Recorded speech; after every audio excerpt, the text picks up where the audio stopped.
고린도전서 7장 25절부터 35절까지 제가 읽습니다. 처녀에 대하여는 내가 주께 받은 계명이 없으되 주의 자비하심을 받아서 충성된 자가 되어 의견을 구하노니 내 생각에는 이것이 좋으니 곧 임박한 환난을 인하여 사람이 그냥 지내는 것이 좋으니라. 너가 아내에게 매였느냐 노이기를 구하지 말며 아내에게서 노였느냐 아내를 구하지 말라. 그러나 장가가도 죄 짓는 것이 아니요 처녀가 시집가도 죄 짓는 것이 아니로되 이런 이들은 육신의 고난이 있으리니 나는 너희를 아끼노라.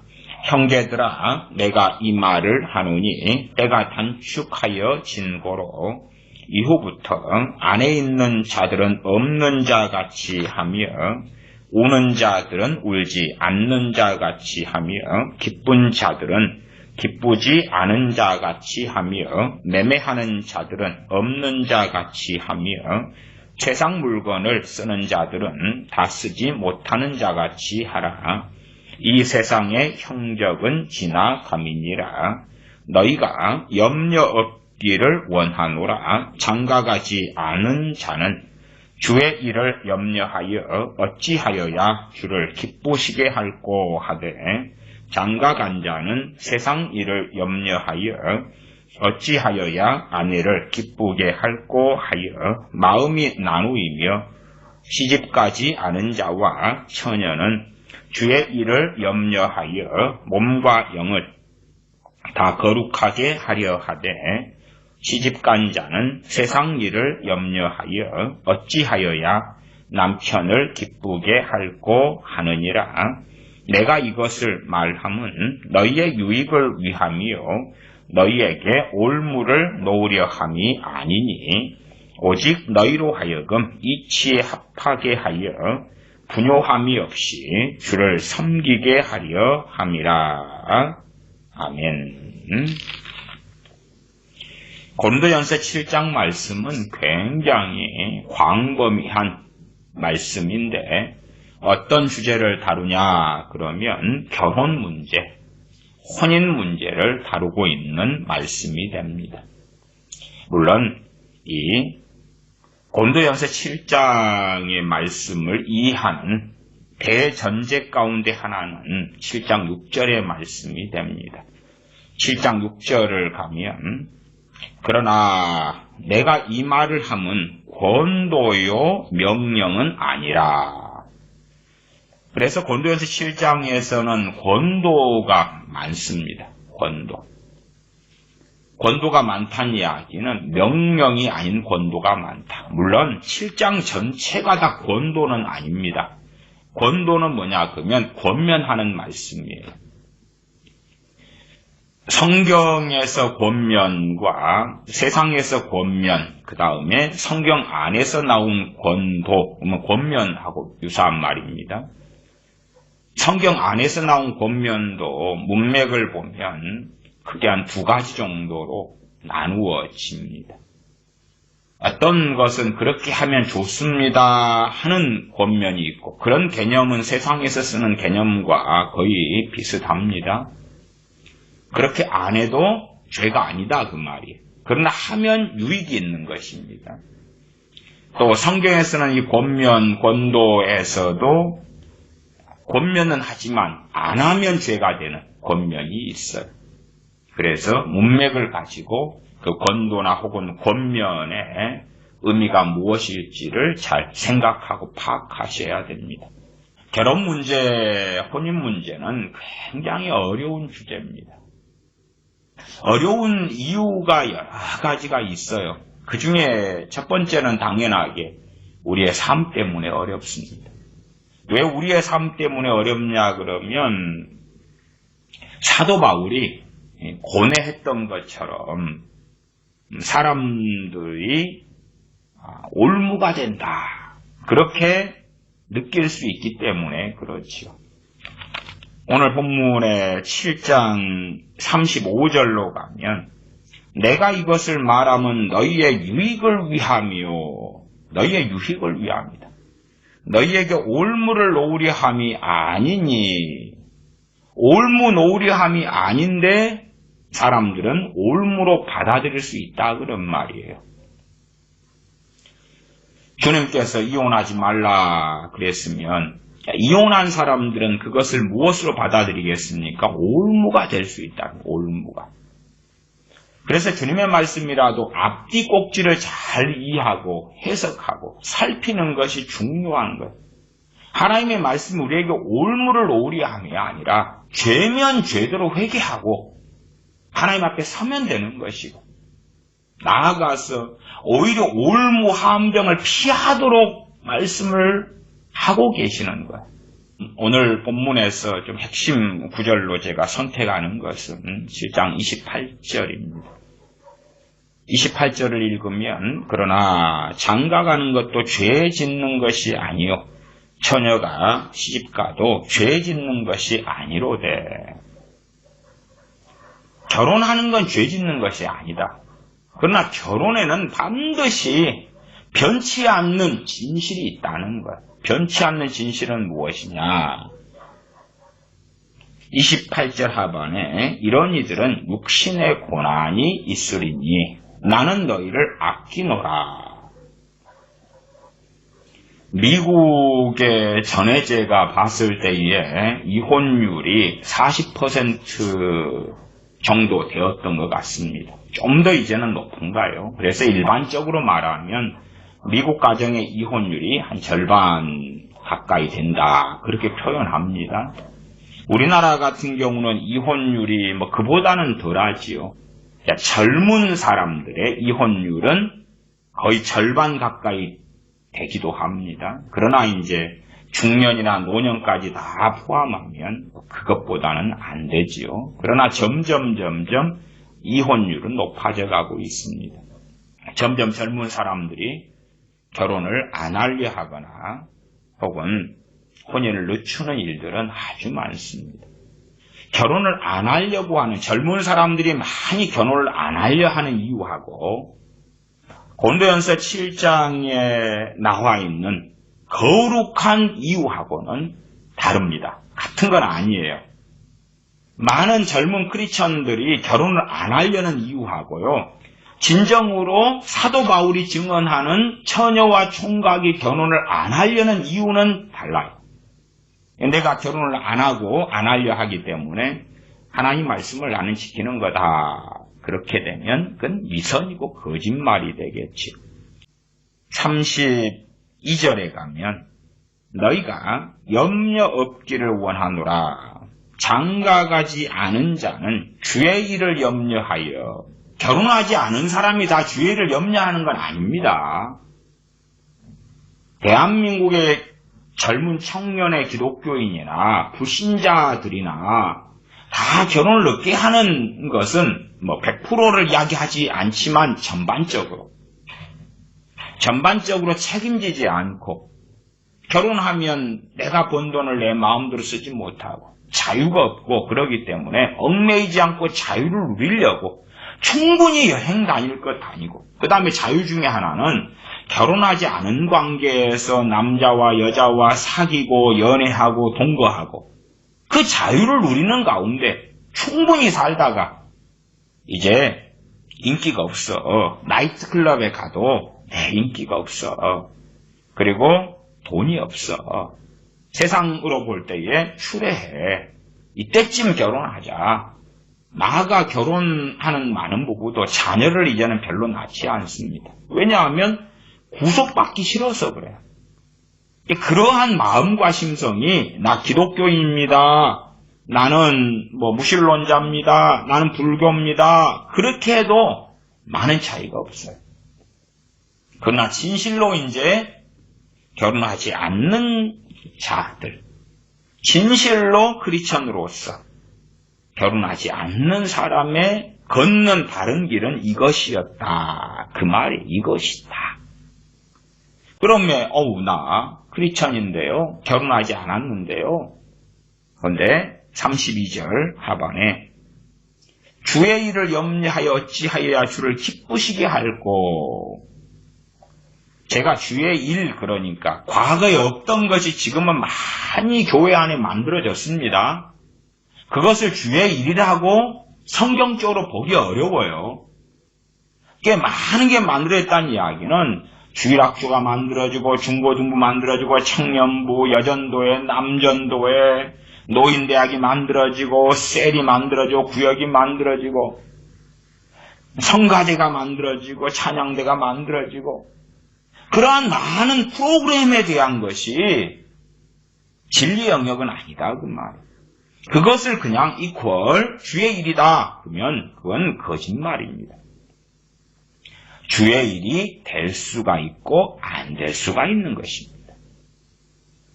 강단에서 저같이 설교하는 사람이 설교하는데 주의 일이 될 수가 있고 안 될 수가 있는 거예요.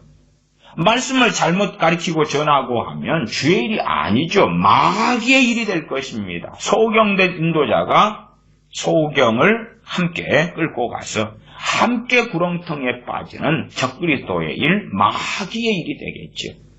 마찬가지예요. 마찬가지. 신실한 처녀 총각으로서 장가가지 않는 자는, 아는 자는 주의 일을 염려하여 어찌하여야 주를 기쁘시게 할꼬 하되 그렇게 이제 산다 그 말. 살아. 33절에 장가간 자는 세상 일을 염려하여 어찌하여야 아내를 기쁘게 할꼬 하며 마음이 나누이며. 결혼한 사람에게는 고난이 있어요. 그러나 믿는 사람이든 세상 사람이든 어쨌든 다 거의 대동소이하니까 이제 믿는 크리스천으로 이야기하겠습니다.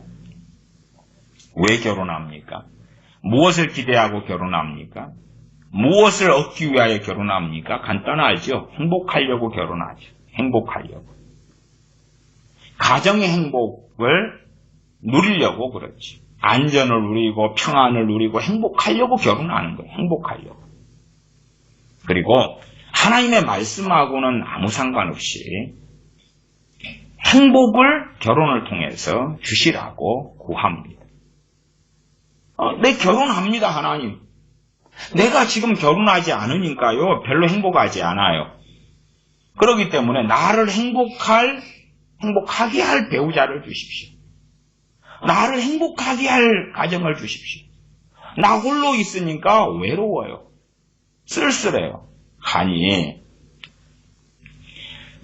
나 홀로 있으니까 외로워요, 쓸쓸해요. 그런 사람이요. 주님이 나와 함께 하신다 그렇게 말하면 안 돼.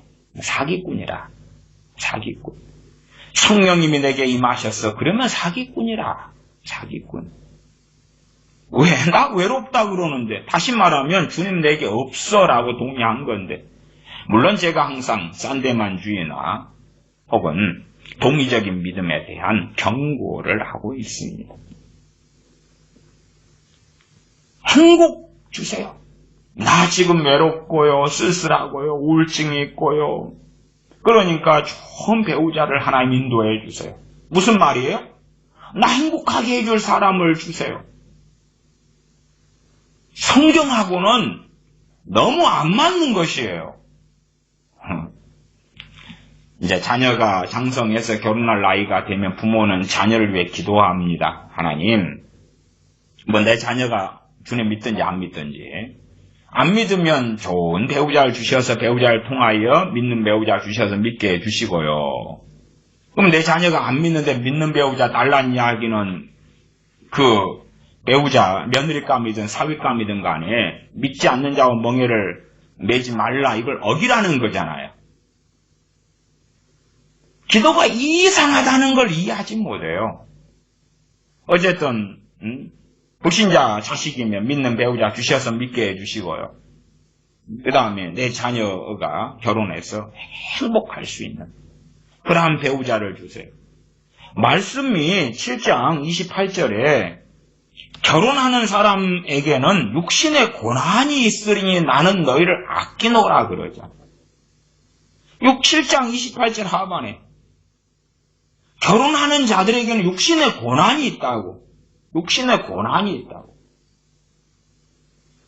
그런데 하나님 내 자녀들 좋은 배우자 주셔서 행복하게 해주세요. 예수님도 믿고 행복하게 해주세요.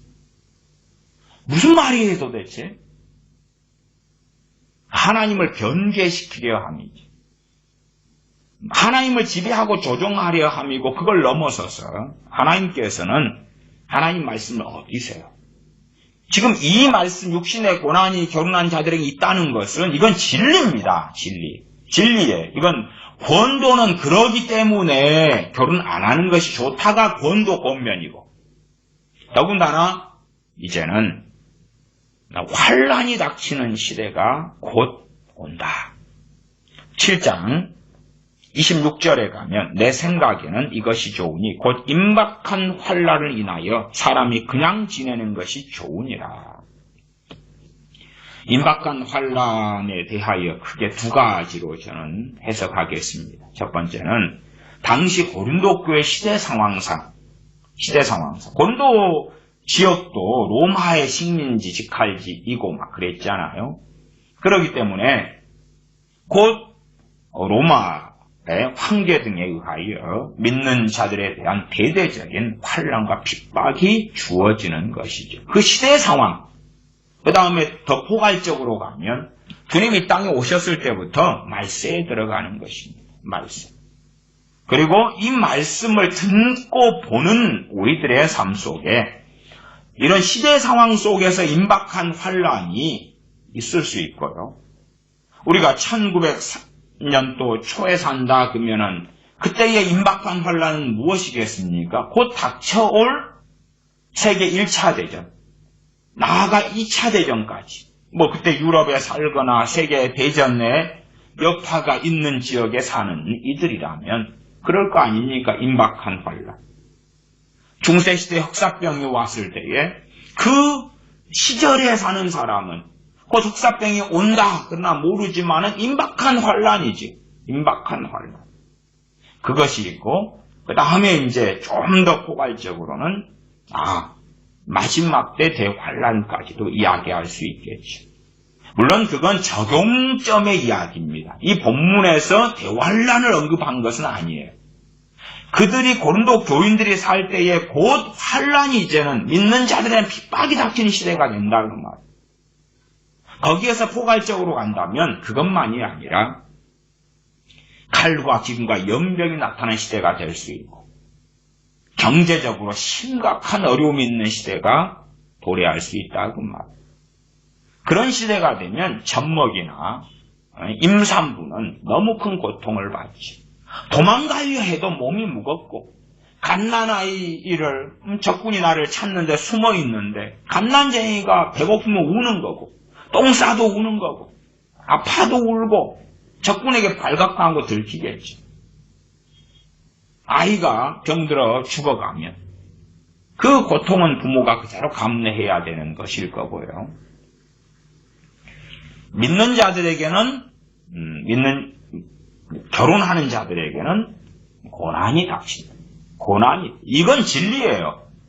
바꿀 수 없는 거예요. 바꿀 수 없는 거. 전도할 때 많은 거짓말들에 대하여 제가 이야기해 왔었습니다. 예수님 믿으면 가정이 화목해요. 가정이 행복해져요. 자녀가 하나님께 복을 받아요. 예?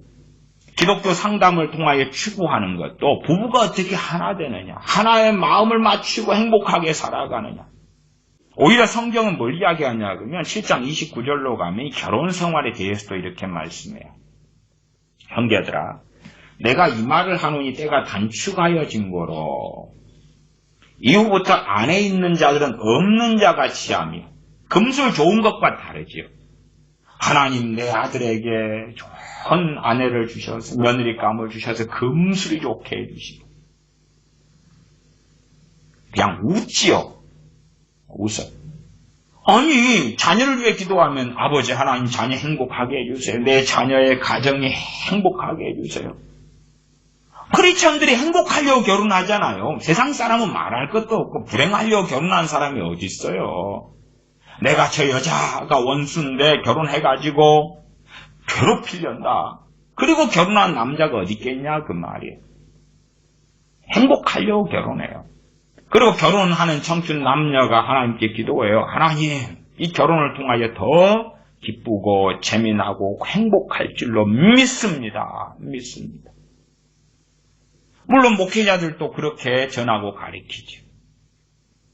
그렇고 축복해요. 결혼을 통하여 더 평안이 임할지어다, 더 기쁨이 임하고 더 행복이 임하고 감사가 넘치는 가정이 되고, 그래서 혼자 홀로 처녀 총각으로 살 때보다 결혼을 통하여 더 아름답고 더 축복되고 복되고 귀하고 그런 일이 있을 것입니다. 얼마나 기쁘고 위로가 되고 좋냐 그 말. 그래서 하나님 말씀에 관심 없고 하나님 말씀에서 자기에게 유리하게 보이는 것만 취하는 시대가 되었지. 하나님 말씀은 생선이 아닙니다. 생선이 아니에요. 먹기 좋은 살만 발라내고 뼈다귀 버리는, 지느러미 버리는 그러한 생선 아니에요. 하나님 말씀은 다 진리예요. 다 진리. 그러나 자신의 귀를 즐겁게 하는 것만 받아들이면 진리가 될 수가 없죠. 오히려 아내가 있는 사람들, 반대도 마찬가지지요. 남편 있는 사람들 없는 자같이 하며 그렇게 살아가라는 거예요. 금수좋게가 아니에요. 부부가 와, 나 행복해요. 그런 부부의 특징은요, 금술 좋은 부부예요. 마음이 맞아요. 마음이 맞아. 물론 한쪽이 더 맞춰주고 한쪽은 뭐 좀 더 고집 피우고 자기 마음대로 하고 그런 경향은 있겠습니다만은 취미도 비슷할 거고 아니면 서로가 서로를 용납도 많이 해줄 거고 뭐 그것이 이제 많이 수준이 없다 그러면 금술이 좋겠지요. 그러나 하나님 말씀은 안에 있는 자는 없는 자같이 하며 상대방이 기분 좋아요 안 좋아요? 상대방이 좋아할 리가 없지요. 좋아할 리가 없어. 항상 결혼해서 보고 싶고 함께하고 함께 지내고 상대방이 원하는 것을 해주고 그래야지 되지. 이 말씀대로 산다. 그러면 정말 욕먹을 일이다. 더군다나 결혼관계와 가정을 통해 행복을 누리려는 사람은 이 말씀이 안 맞아. 말씀이 안 맞아.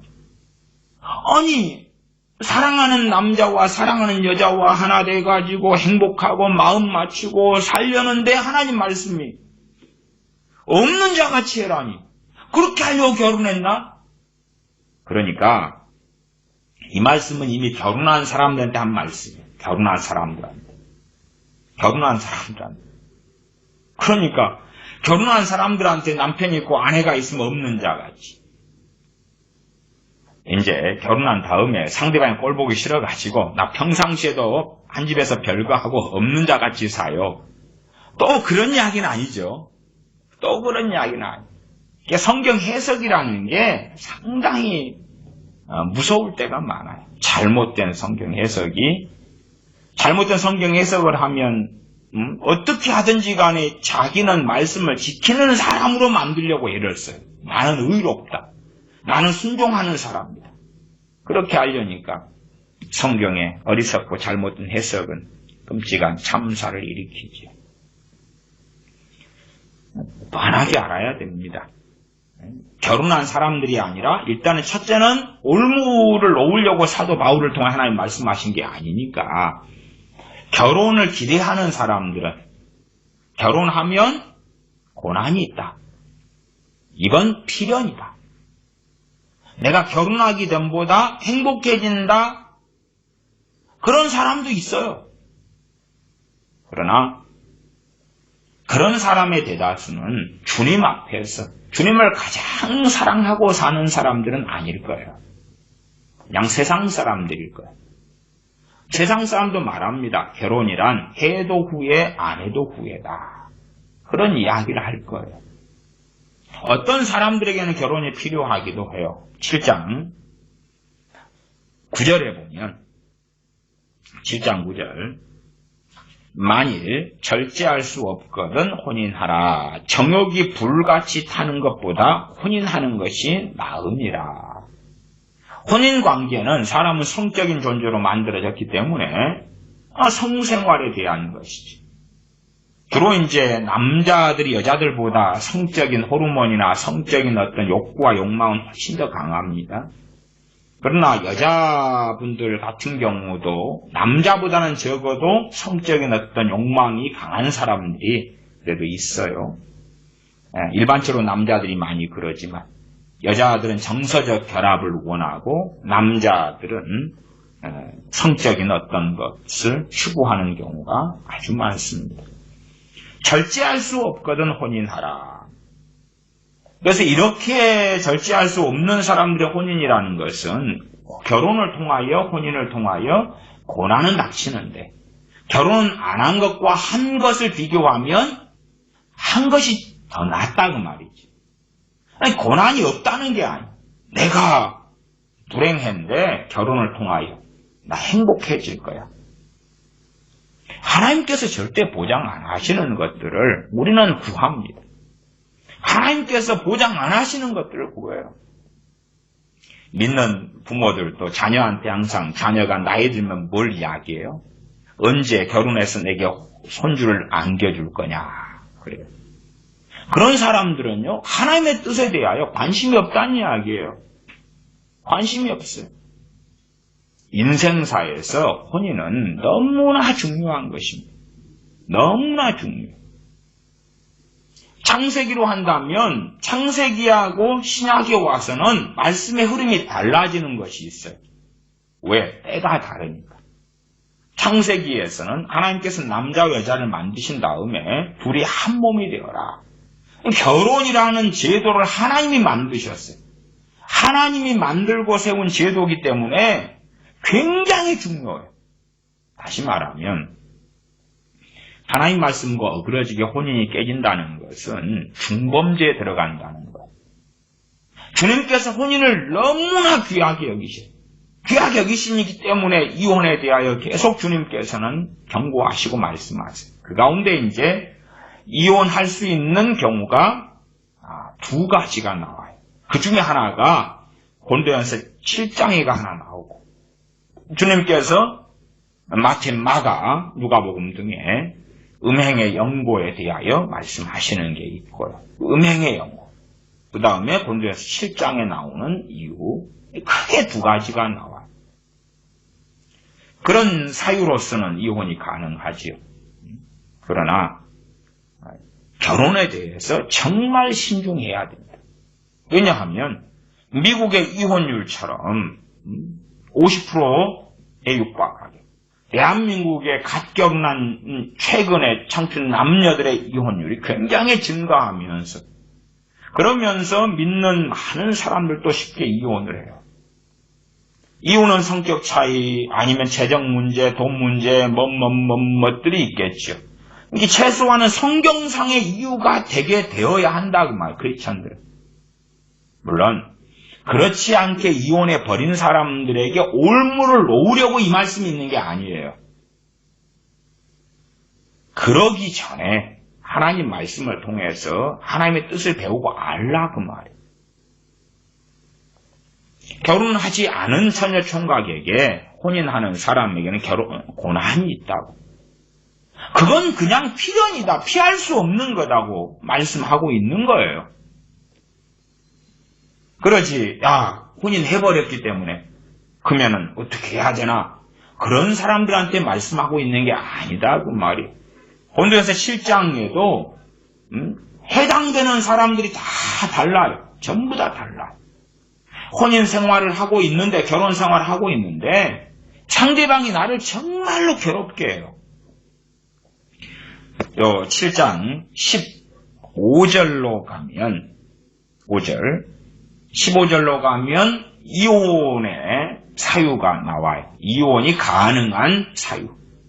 7장 15절을 읽으면 주로 이제 음행의 연고로는 이혼이 가능하다 하는 주님 말씀하고 고린도전서 7장 15절에 이혼 사유가 나오는데 7장 15절의 이혼 사유에 대해서는 많은 분들이 모르시더라고요. 몰라.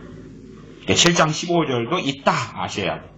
무슨 말이냐 그러면 이혼하신 분들 가운데 7장 15절을 몰라가지고 7장 15절의 이혼 사유에 해당하는데 스스로 정죄하고 사시는 분들이 많아요. 저를 이혼을 하면요, 고개를 들어서 하늘을 못 쳐다보는 사람들이 남자보다는 여자들이 대부분 그래요.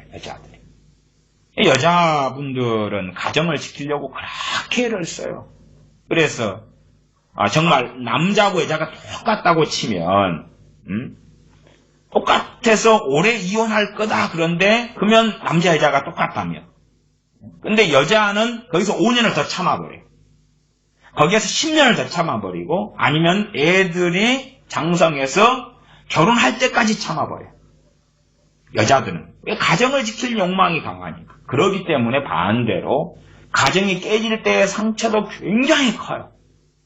남자들은 그런데 이혼해도요, 그렇게 큰 상처를 받는 사람의 비율이 여자보다는 적습니다. 남자들도 이혼한 다음에 큰 상처를 받는 남자들이 있어요.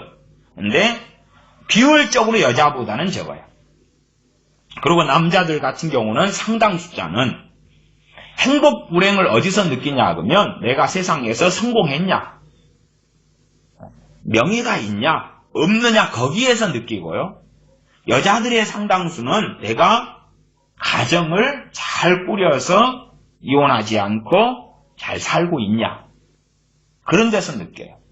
그렇기 때문에 가정을 지키기 위해서 여자들은 자존심도 체면도 다 던질 수 있어요. 모두 다 그런 건 아니고 상당수가. 점점 젊은 여자들의 경우는 이제 좀 덜해져 가는 경향이 있습니다만은 그래도 중년이나 일이 되신 분들은 아시겠죠. 자녀를 키우고 돌보고 가정을 지키기 위하여 남의 집 가정부 과거로 한다면 파출부도 되는 것이고 청소부도 하고 다 해요. 뭐 여관 청소, 뭐 어디 청소, 청소부 아니면 편의점 알바 다 가능해요. 50살이 돼도 60살이 돼도. 근데 저희 같은 남자들은 50대다. 체면과 자존심이 있는데 과거의 양반 사회처럼 양반들이 배고픈 선비가 밥은 굶고 있는데 체면이 있으니까 다 물 한 잔, 냉수 한 잔 마시고 뒷짐지고 이쑤시개 가지고 고기 먹은 것처럼 그렇게 걸어가는 거예요. 그러나 엄마들은 틀리죠. 아내들은 틀리고요. 어떻게 하면 여자들은 가정을 지킬까에 대한 발버둥을 쳐요. 참다가. 그리고 이제 자녀들에서 노인받을 때 되면 그때 해야 이제 남자하고 똑같다 그러면 20년 전에 그냥 볼장 다 봤을 텐데 10년 전에 볼장 다 봤을 텐데 그러나 여자이기 때문에 참고 참아서 얘가 이제 아빠 없는 자식이다 이런 소리 안 들을 나이가 되면 보통은 한 20살 정도부터겠지요. 그 정도. 그 되면 이제 좀 더 홀가분한 선택과 결정을 하는 경우가 많아져요. 그리고 이제 그렇게 불가피하게 갈라서고 이혼했다 그래도 그에 대한 죄책감과 정죄감은 굉장히 많습니다. 그래서 고린도전서 7장 15절은 저는 중요한 말씀으로 봐요. 15절은 중요한 말씀으로 봐요.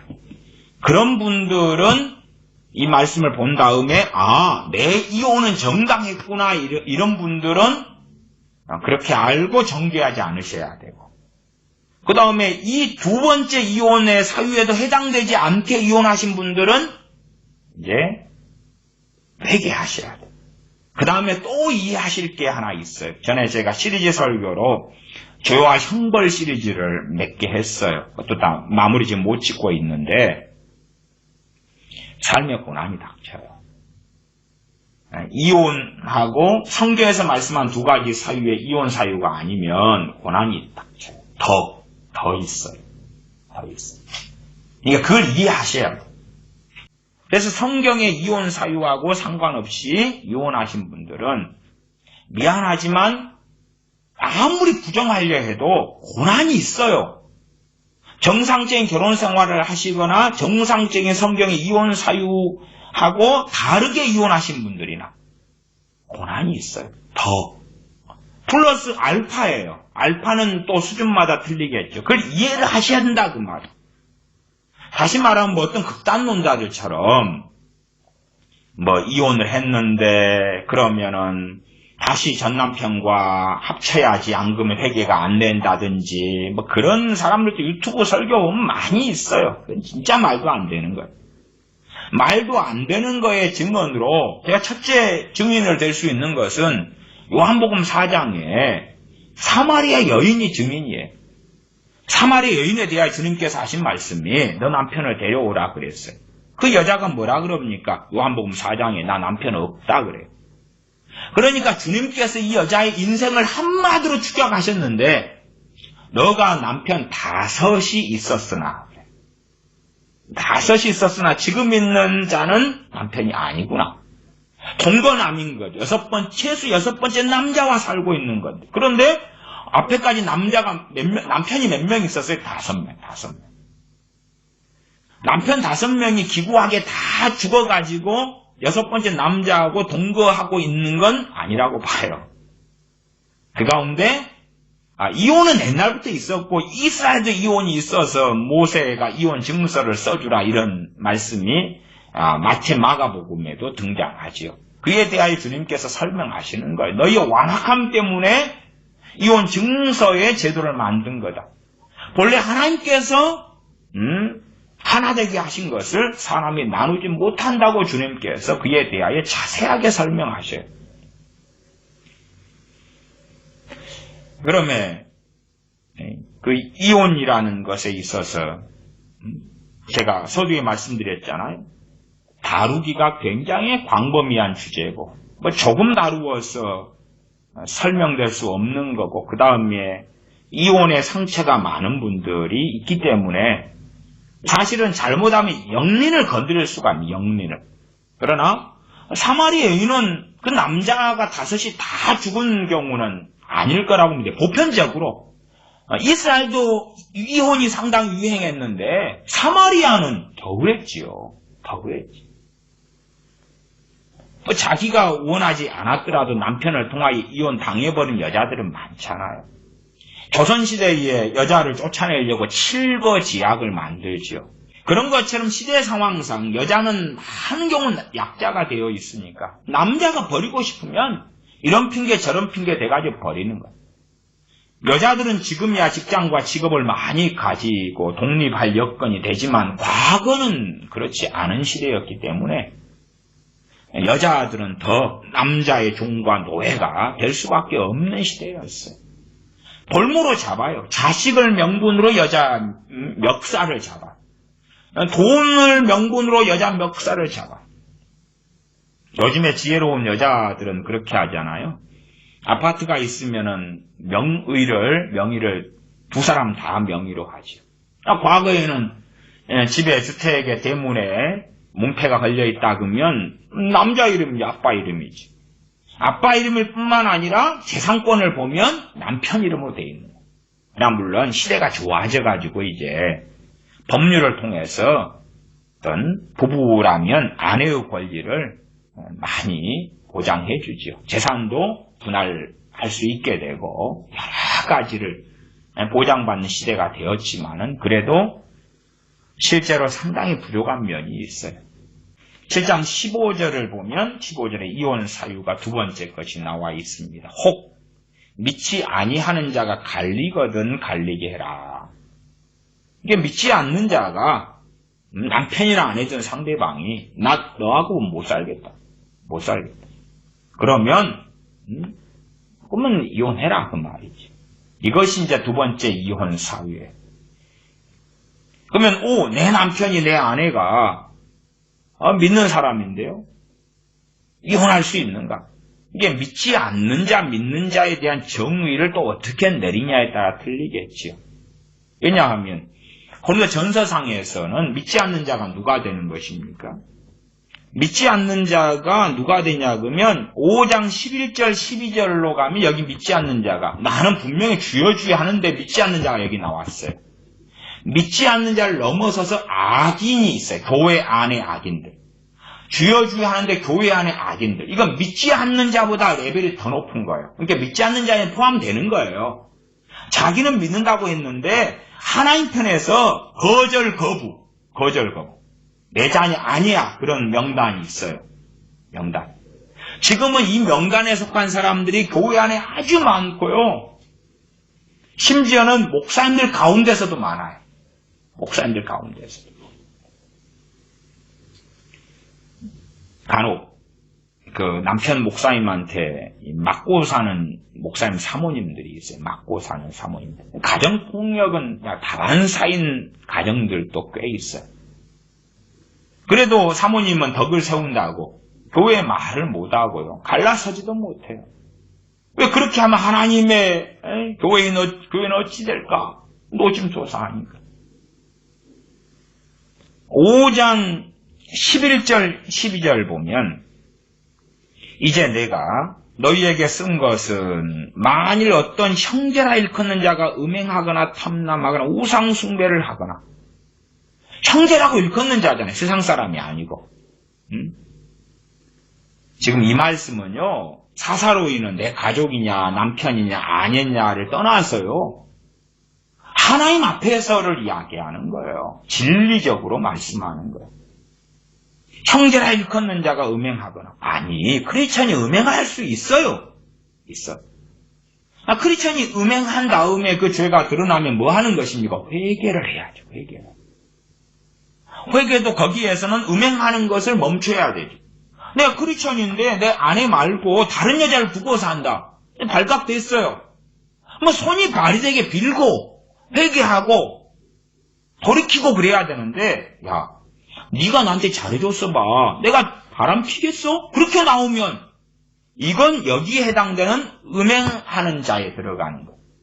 이게 음행했다. 믿는 자가 음행했다. 그래서 형제가 아닌 건 아니에요. 음행하는 사람에도 부류가 있는 거다 그 말이에요. 내가 음행을 했는데 나 떳떳하고 당당해. 요즘에 누가 이런 거 안 하고 살아가. 일본 같으면은 주로 애인을 많이 두고 산다 그래요.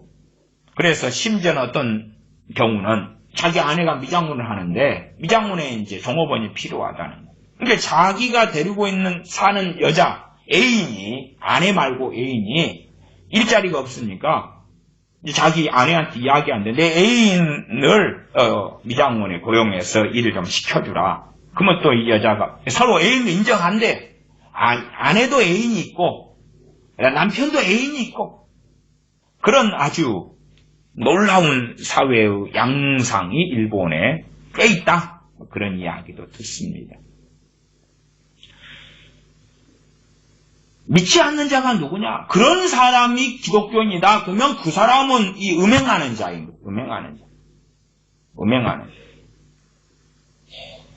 최소한은 다윗 같은 경우도 밧세바와 간음하는 것이 드러나서 하나님 앞에 엎드리잖아요. 엎드려. 그럴 수밖에 없는 거예요. 드러났으니까 발각되었으니까. 그런 경우는 음행하는 자지만 이 고린도전서 5장 11절에 해당되는 음행하는 자는 아니다 그 말이에요. 회개를 해야지. 어떤 형제라 일컫는 자가 음행하라. 탐남하거나 탐남은 탐욕을 부리는 거야. 탐욕 부릴 수 있어요. 그런데 이게 죄라는 것을 깨닫게 되고 아니면 누가 말씀을 가지고 지적하면 돌이켜야지. 회개해야지. 아니야. 나 그렇게 해도 돼. 그러면 여기는 끝나는 거예요. 이 대상도 다 형제라 일컫는데 믿지 않는 자입니다. 이게. 제가 이런 남편이나 이런 아내하고 사니까 당신 이혼해도 돼요. 그런 이야기 아닙니다. 그런 이야기 아니고 오히려 7장 15절 이야기를 하고 있습니다만은 14절로 가면 믿지 않는 남편이 아내로 인하여 거룩하게 되고 믿지 아니하는 아내가 남편으로 인하여 거룩하게 되나니 그럴 수 있다는 거예요. 그렇지 아니하면 너희 자녀도 깨끗이 못하니라. 그러나 이제 거룩하니라. 믿지 아니하는 남편이나 아내도 남편 아내 때문에 거룩하게 될 수 있다는 거예요. 어떤 거룩입니까? 진정한 믿는 자가 되는 것이에요. 그렇게 될 수 있다는 거예요. 그러나 어떤 사람들은 그걸 못 참는 거예요. 나아가서 평생 산다 해도 거룩하게 된다는 보장은 없습니다. 그런 건 없어요. 그럴 수 있고 안 그럴 수 있는 거예요. 성경은 가족 구원을 보장해 주지 않습니다. 주 예수를 믿으라 그리하면 너와 내 집이 구원을 얻으리라. 그것은 특정한 사람한테 한 것이 전도용으로 한 것이 아닙니다. 빌립보 감옥에서 간수장에게 사도 바울이 말씀한 거예요. 그 개인에게 개인 것을 지가 아름답고 향기롭다고 가져가서 먹어버리면 나쁜 거잖아. 백화점을 가는데 명품이 있으니까 돈 지불하지 않고 이건 내 거야. 하나님 건 다 내 거야. 그러고 가져가 버리면 도둑놈이지. 성경 도둑질하는 사람들이 많아요. 특정한 개인한테 한 것을 여호수아에게 놀라지 말라 두려워하지 말라 내가 너와 함께합니다 그랬는데 이건 내 거야. 그러면 묻는 거예요. 당신 여호수아요? 아니요. 근데 왜 여호수아한테 한 것을 당신이 낼름 삼키요? 그러게요. 내 시작은 미약하여서 나중은 심히 장대하리라. 그건 또 욥의 세 친구 중에 하나가 욥한테 한 거예요. 욥이 죄 지었으니까 회개해. 그러면 지금은 이제 다 거지가 됐지. 나중에 창대하게 해주실 거야. 그걸 갖다가 새롭게 가게를 오픈하고 그러면은 그런 성경 구절 액자에다 만들어가지고 갖다가 선물해줘 걸어주는 거예요. 그러면 당신 욥이야? 혹은 그것을 준 사람이 욥의 세 친구 중에 하나구만. 그것이 어떻게 해석되느냐, 어떻게 적용될 수 있느냐, 바른 해석에서. 그걸 고민해야 되는데 그런 고민은 없어요. 그 고민 없는 가장 일반적인 방식이 큐티라고 제가 말씀드렸어요. 그냥 날름 삼키는 거예요. 날름. 큐티는 내게 좋은 것을 내 오늘의 삶에 뜯어붙이는 거예요. 뜯어붙여. 날름 삼켜야지 은혜스럽지. 그러나 소위 약대는 삼키고 하루살이는 걸러낸다 하는 것처럼 자기 눈에 약대로 보이는 것은 낼름낼름, 하루살이는 태태태 그러는 것이. 하나님 말씀 가운데 이건 하루살이야. 쓸모없어. 길 걸어가다 하루살이 때가 많은 데를 걸어가면 하루살이가 입에도 들어가고 그렇잖아요. 뭐 그걸 누가 좋아합니까? 야, 하루살이 때가 저기 보니까 300마리 정도 날고 있는 것 같아. 입 벌리고 가서 하루살이 때를 한 20마리 먹어버려야지. 그런 사람 없죠. 약대 낙타는 데리고 오면 비싸고, 더구나 중동 지역에서는 가치가 크죠. 얼마나 좋아요. 우리 집으로 하면 그냥 자가용. 새차, 신차. 팔아먹어도 되고 타도 되고 선물 줘도 되고 얼마나 좋습니까? 그래서 항상 성경은 성경으로 해석하고요. 고린도전서 7장이다 그러면 여기서 믿지 않는 자가 나왔다 그러면은 그것은 앞에가 나와 있어. 앞에가. 제가 전에도 고린도전서 13장의 사랑장을 이야기하면서 사랑은 오래 참고 그럴 때 대상이 누구냐 그럴 때에 고린도전서 5장, 고린도전서 5장에 있는 형제나 일컫는 자 중에 음행하는 자, 탐남하거나 우상숭배하거나 후욕하거나 술 취하거나 토색하거나 이런 자들에 대한 이야기가 아니에요. 그런 자들에 대해서는 5장 11절에 사귀지도 말고 그런 자와 함께 먹지도 말라 그런 거예요. 형제인데 이런 자들은 사귀지도 말고 먹지도 말라 그런 거예요. 사귀지도 말고 먹지도 말라고. 그런데 그런 사람들한테 고린도전서 13장에 사랑은 오래 참고, 사랑은 언제나 오래 참고, 사랑이 최고다. 그래가지고 13장 4절부터 사랑은 오래 참고 사랑은 온유하며 투기하는 자가 되지 아니하며 사랑은 자랑하지 아니하며 교만하지 아니하며 무례히 행치 아니하며 자기 유익을 굳지 아니하며 성내지 아니하며. 그렇게 성기를 안 내는 거예요. 남편이 다른 여자하고 바람 피우고 살아도 성내지 않는다며. 그 남편이 믿는 자라 해도 너 바람 피는 거 들켰어. 너 문자 보고 핸드폰 보니까 여자 있구만. 그러면 최소한 손이 발이 되게 싹싹싹 빌어야지. 싹싹싹 빌고 다 정리를 해야지. 기본적인 회개죠. 그래도 음행의 연고니까 이혼 사유는 된단 말이에요. 그러나 그걸 넘어서서 주님의 사랑을 알기 때문에 용서해 줄 수 있는 거예요. 그거는 이제 그 사람의 선택이다. 아내라면 아내의 선택이 되겠지. 만일 어떤 형제라 일컫는 자가 음행하거나 탐남하거나 우상숭배를 하거나 우상숭배. 우상숭배가 뭐예요? NCCK 같은 목사들이 에큐메니카를 하면서 마리아상 앞에서 기도를 해도 죄가 아니다는 거예요.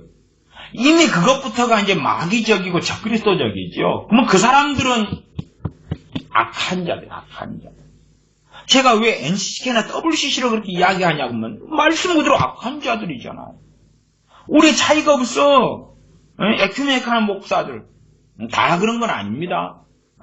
통합이나 감리교 속했다고 다 그런 건 아니에요. 그러나 어떤 사람들 그건 틀린 게 아니고 다른 것일 뿐이야.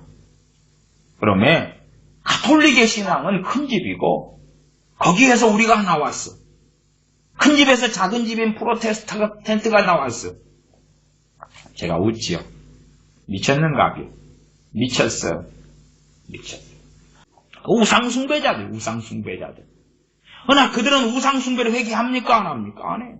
옛날 이야기로 한다면 걔네들이 이제 숨겨버렸는데 그 NCCK 앞에 전면에 NCK 기도문으로 쭉 마리아여 뭐여 응답하소서 그 다음에 나무아부 타불 아멘 그 짓거리 해놓는데 그들이 그걸 회개합니까? 돌이킵니까?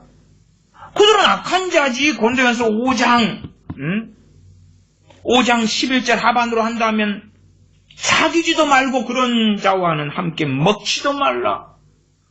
그런 자와 함께 먹고 마시고 사귀는 시대잖아요. 우리나라 대한민국 교회들은. 대한민국 교회 목사들은. 형제다 하는데 형제 아니요. 사랑은 오래 참고 온유하며 성내지 아니하며 그런 대상 아니라니까. 어떻게 고린도전서 13장의 사랑의 대상이라고 생각하냐고 말이 미쳤는가. 심지어요. 참 고린도전서 13장의 사랑장인데 그 대상을 세상 모든 사람으로 집어넣는 거예요. 세상 모든 사람. 아니 먹지도 말고 마시지도 말아야 되는 사람들이 태반인데 그들의 사랑은 오래 참고라네. 희한하잖아요. 그러면 성경을 당신 엉덩이로 읽습니까? 엉덩이로 읽는다는 거예요. 엉덩이로. 엉덩이 눈이 달렸나? 엉덩이로 성경을 비비면은 막 읽어지게? 정말 제가 항상 성경 해석을 문맥을 강조하지만 문맥을 볼 마음이 없어요. 볼 마음이 없어요. 문맥을 볼 마음이 없어요. 사랑은 오래 참고 좋잖아요. 성내지 아니하고 좋잖아요. 왜 오래 참아요? 왜 오래 참죠? 함께 붙어있고, 함께 교제하고, 함께 살고, 그러니까 오래 참아야지. 그러나 먹지도 말고 마시지도 말고 하는 대상이 되면 오래 참을 이유가 없잖아요. 얼굴도 안 보는데. 상종을 안 하는데 오래 참을 이유가 없잖아요. 아니, 그 사람한테 성낼 이유도 없고, 얼굴도 안 보는데 어떻게 성길래? 함께 보지도 않는데. 우상숭배를 하거나 후욕하거나, 후욕은 남욕을 하는 거예요. 중상모략하는 거예요. 중상모략. 그냥 험담하고는 좀 틀립니다. 험담은 저 사람 어쩌고 저쩌고 저 사람 어쩌고 그런 것은 이제 안 해야 되는데 그럼에도 하는 경우들이 있지요. 그것하고 틀려요. 이거 중상모략이에요. 중상모략은 없는 걸 지어내서 만드는 거예요. 많은 경우 남 비판하고 요구하는 것은 있는 걸 가지고 아니면 있는 것을 좀 더 부풀리는 경우도 있겠지요. 저 사람이 지난번에 나한테 욕을 했다.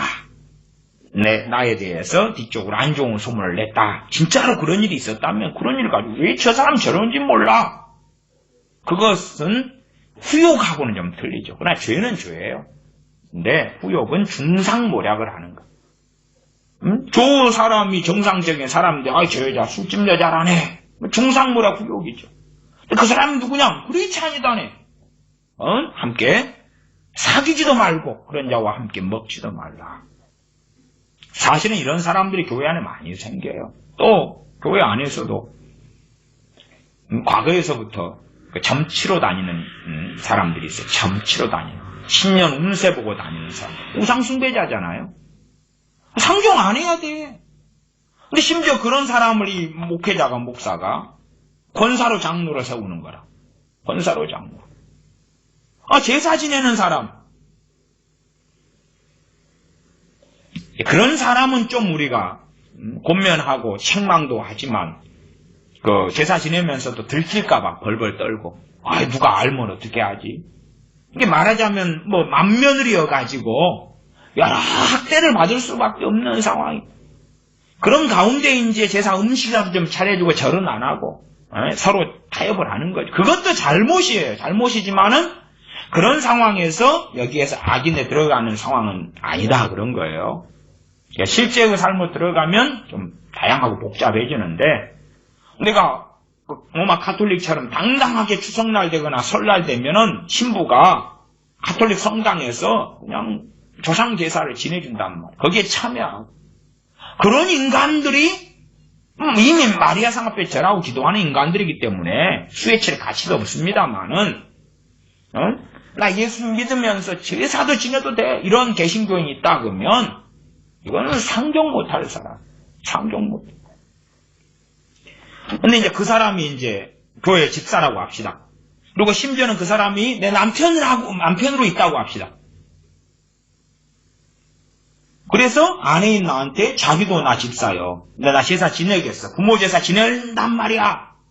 강요하고 괴롭히고 학대하면 그런 일이 된다면 7장 15절로 가서 그건 믿지 않는 자고 믿지 않는 자를 넘어서서 악인이고 갈리거든 갈리게 하라 그 말. 갈린다는 게 여러 가지 포괄적 의미를 가집니다. 난 니하고 못 살겠어. 대신 살려면 내 말 들어. 그것도 갈리는 거죠. 그 다음에 나를 지배하고 조종하려는 거예요. 나를 노예로 삼는 거예요. 노예로 삼으려고 결혼한 건 아니죠. 주로 남자들 같은 경우는 이제 여자들은 가정을 안 깨기를 원하기 때문에 가정 울타리 또 자녀를 무기로 또 돈을 무기로 여자들을 노예로 삼습니다. 여자가 노예가 되면 자기가 좀 편하잖아요. 이게 성경은요 노예가 되지 말라는 거예요.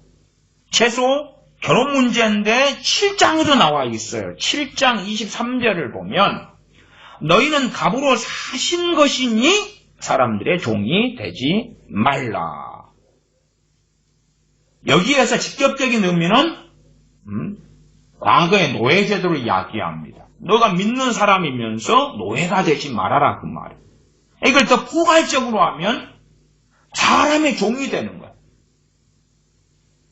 사람을 좋게 하랴 하나님을 좋게 하랴 사람을 좋게 하랴. 사람을 좋게 하려 하였다면 내가 하나님의 종이 아니니라. 사람이 종이 되어버린 더 포괄적인 적용점의 의미에서 많은 남자들은 여자를 자기의 종으로 삼으려고 그래요. 한 몸이 아니라 권위로서 남편이 머리가 되는 권위가 아니라 지배하고 조종하는 종으로 삼으려고 그래요. 그리고 많은 경우에 남편의 종이 돼버리면 여자들이 힘들면서도 한편으로 편한 측면이 있어요. 힘들면서도 편해. 힘들다는 이야기는 저 남편이 못된 사람이에요. 종이 안 되려고 그러면 계속 싸우고 다투고 학대를 받아요. 수능해버리고 속으로만 욕을 하는 거예요. 그러면 이제 학대는 멈추지요. 이리 해 그러면 속으로 막 욕을 하지만 풀이하는 거예요. 제 돌아가신 이모께서 과거에 제 이모부가 많이 좀 상태가 안 좋고 안 좋은 사람으로 살 때에 막 학대를 하면 시킨 대로 많이 했대요. 하고 이제 그 들에 밭에 가가지고 막 호미질을 하면서 잡초를 뽑으면서 호미질을 하면서 막 호미질하는 내내 욕을 했대. 막 이 씨 뭔 놈아 잡놈아 뭐 개 뭐 같은 놈아 그리고 막 욕을 했대. 나중에 그래도 이모부께서 늦은 나이에 주님 믿고 영접하시고 그 다음에 그 술정병이나 뭐나 이거 확 변했어요. 변해서 돌아가실 때까지 복음 전하고 전도하시면서 하셨어요. 농사 짓는 데서 하셨기 때문에 전도하려고 남의 집 농사 일을 그 노인분이 하고 그러면서 사실 변화된 삶을 살았어요. 오히려 그래서 제가 볼 때는 이모보다 이모부가 더 확실한 변화의 삶을. 이모가 먼저 믿으셨고 그래도 확실한 변화의 삶을 보여주시고 열매를 맺어서 참 보기에 좋았고 아름다웠다. 그런 추억이 있습니다. 종으로 삼으냐, 종으로. 종이 되면,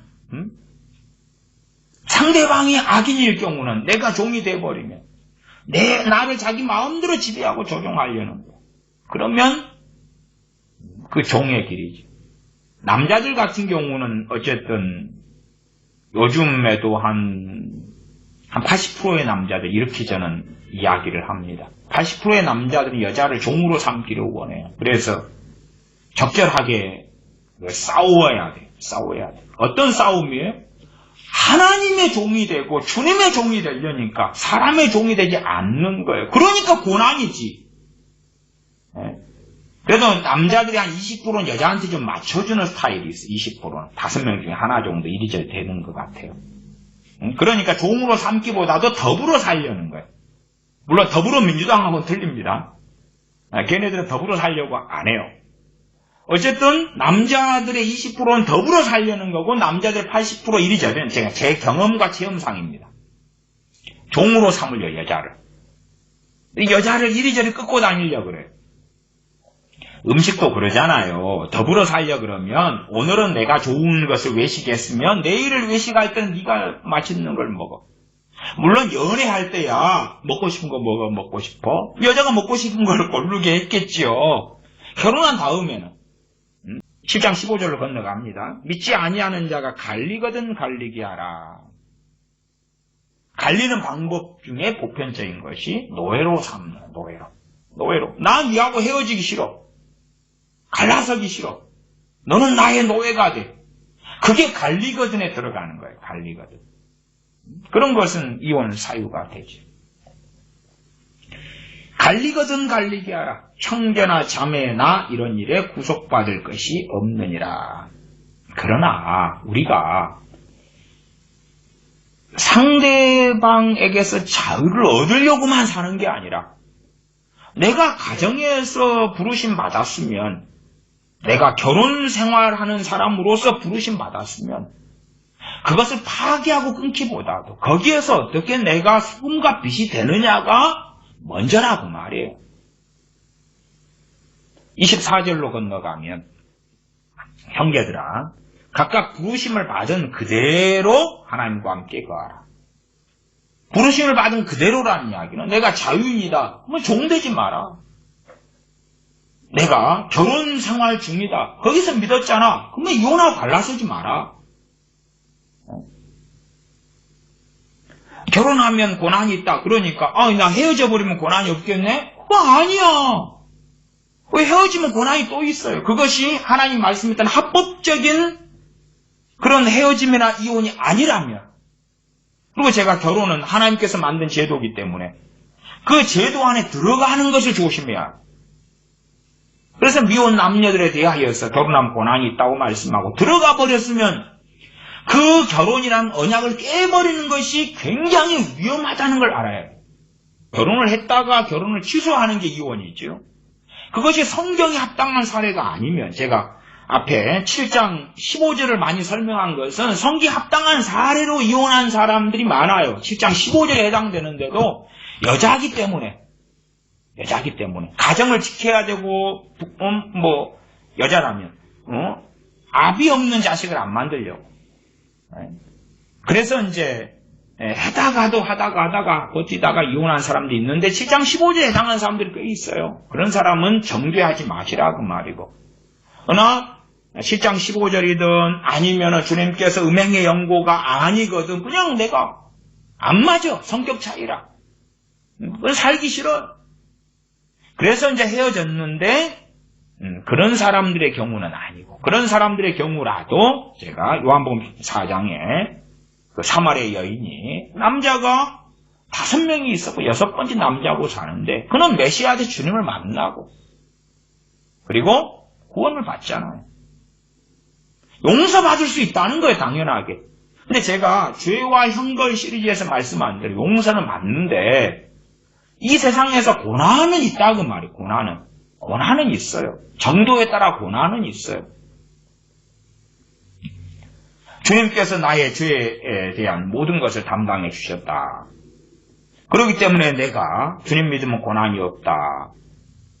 아니, 의를 위한 고난, 주님을 위한 고난이 있고 결혼해서 고난이 있다 그러는데 고난이 없다니.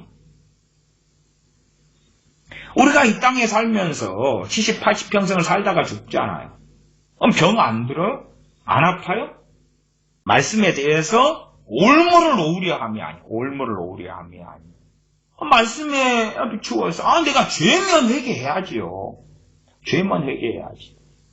내가 어떤 이혼을 했는데 고린도전서 7장 14절에 해당 안 되고, 해당 안 되고, 아니면 주님께서 말씀하신 음행의 영고도 해당이 안 되고, 그런데 내가 명백하게 죄구나 깨닫고 알고 회개하면 그 고난은 빨리 정리가 될 수 있죠.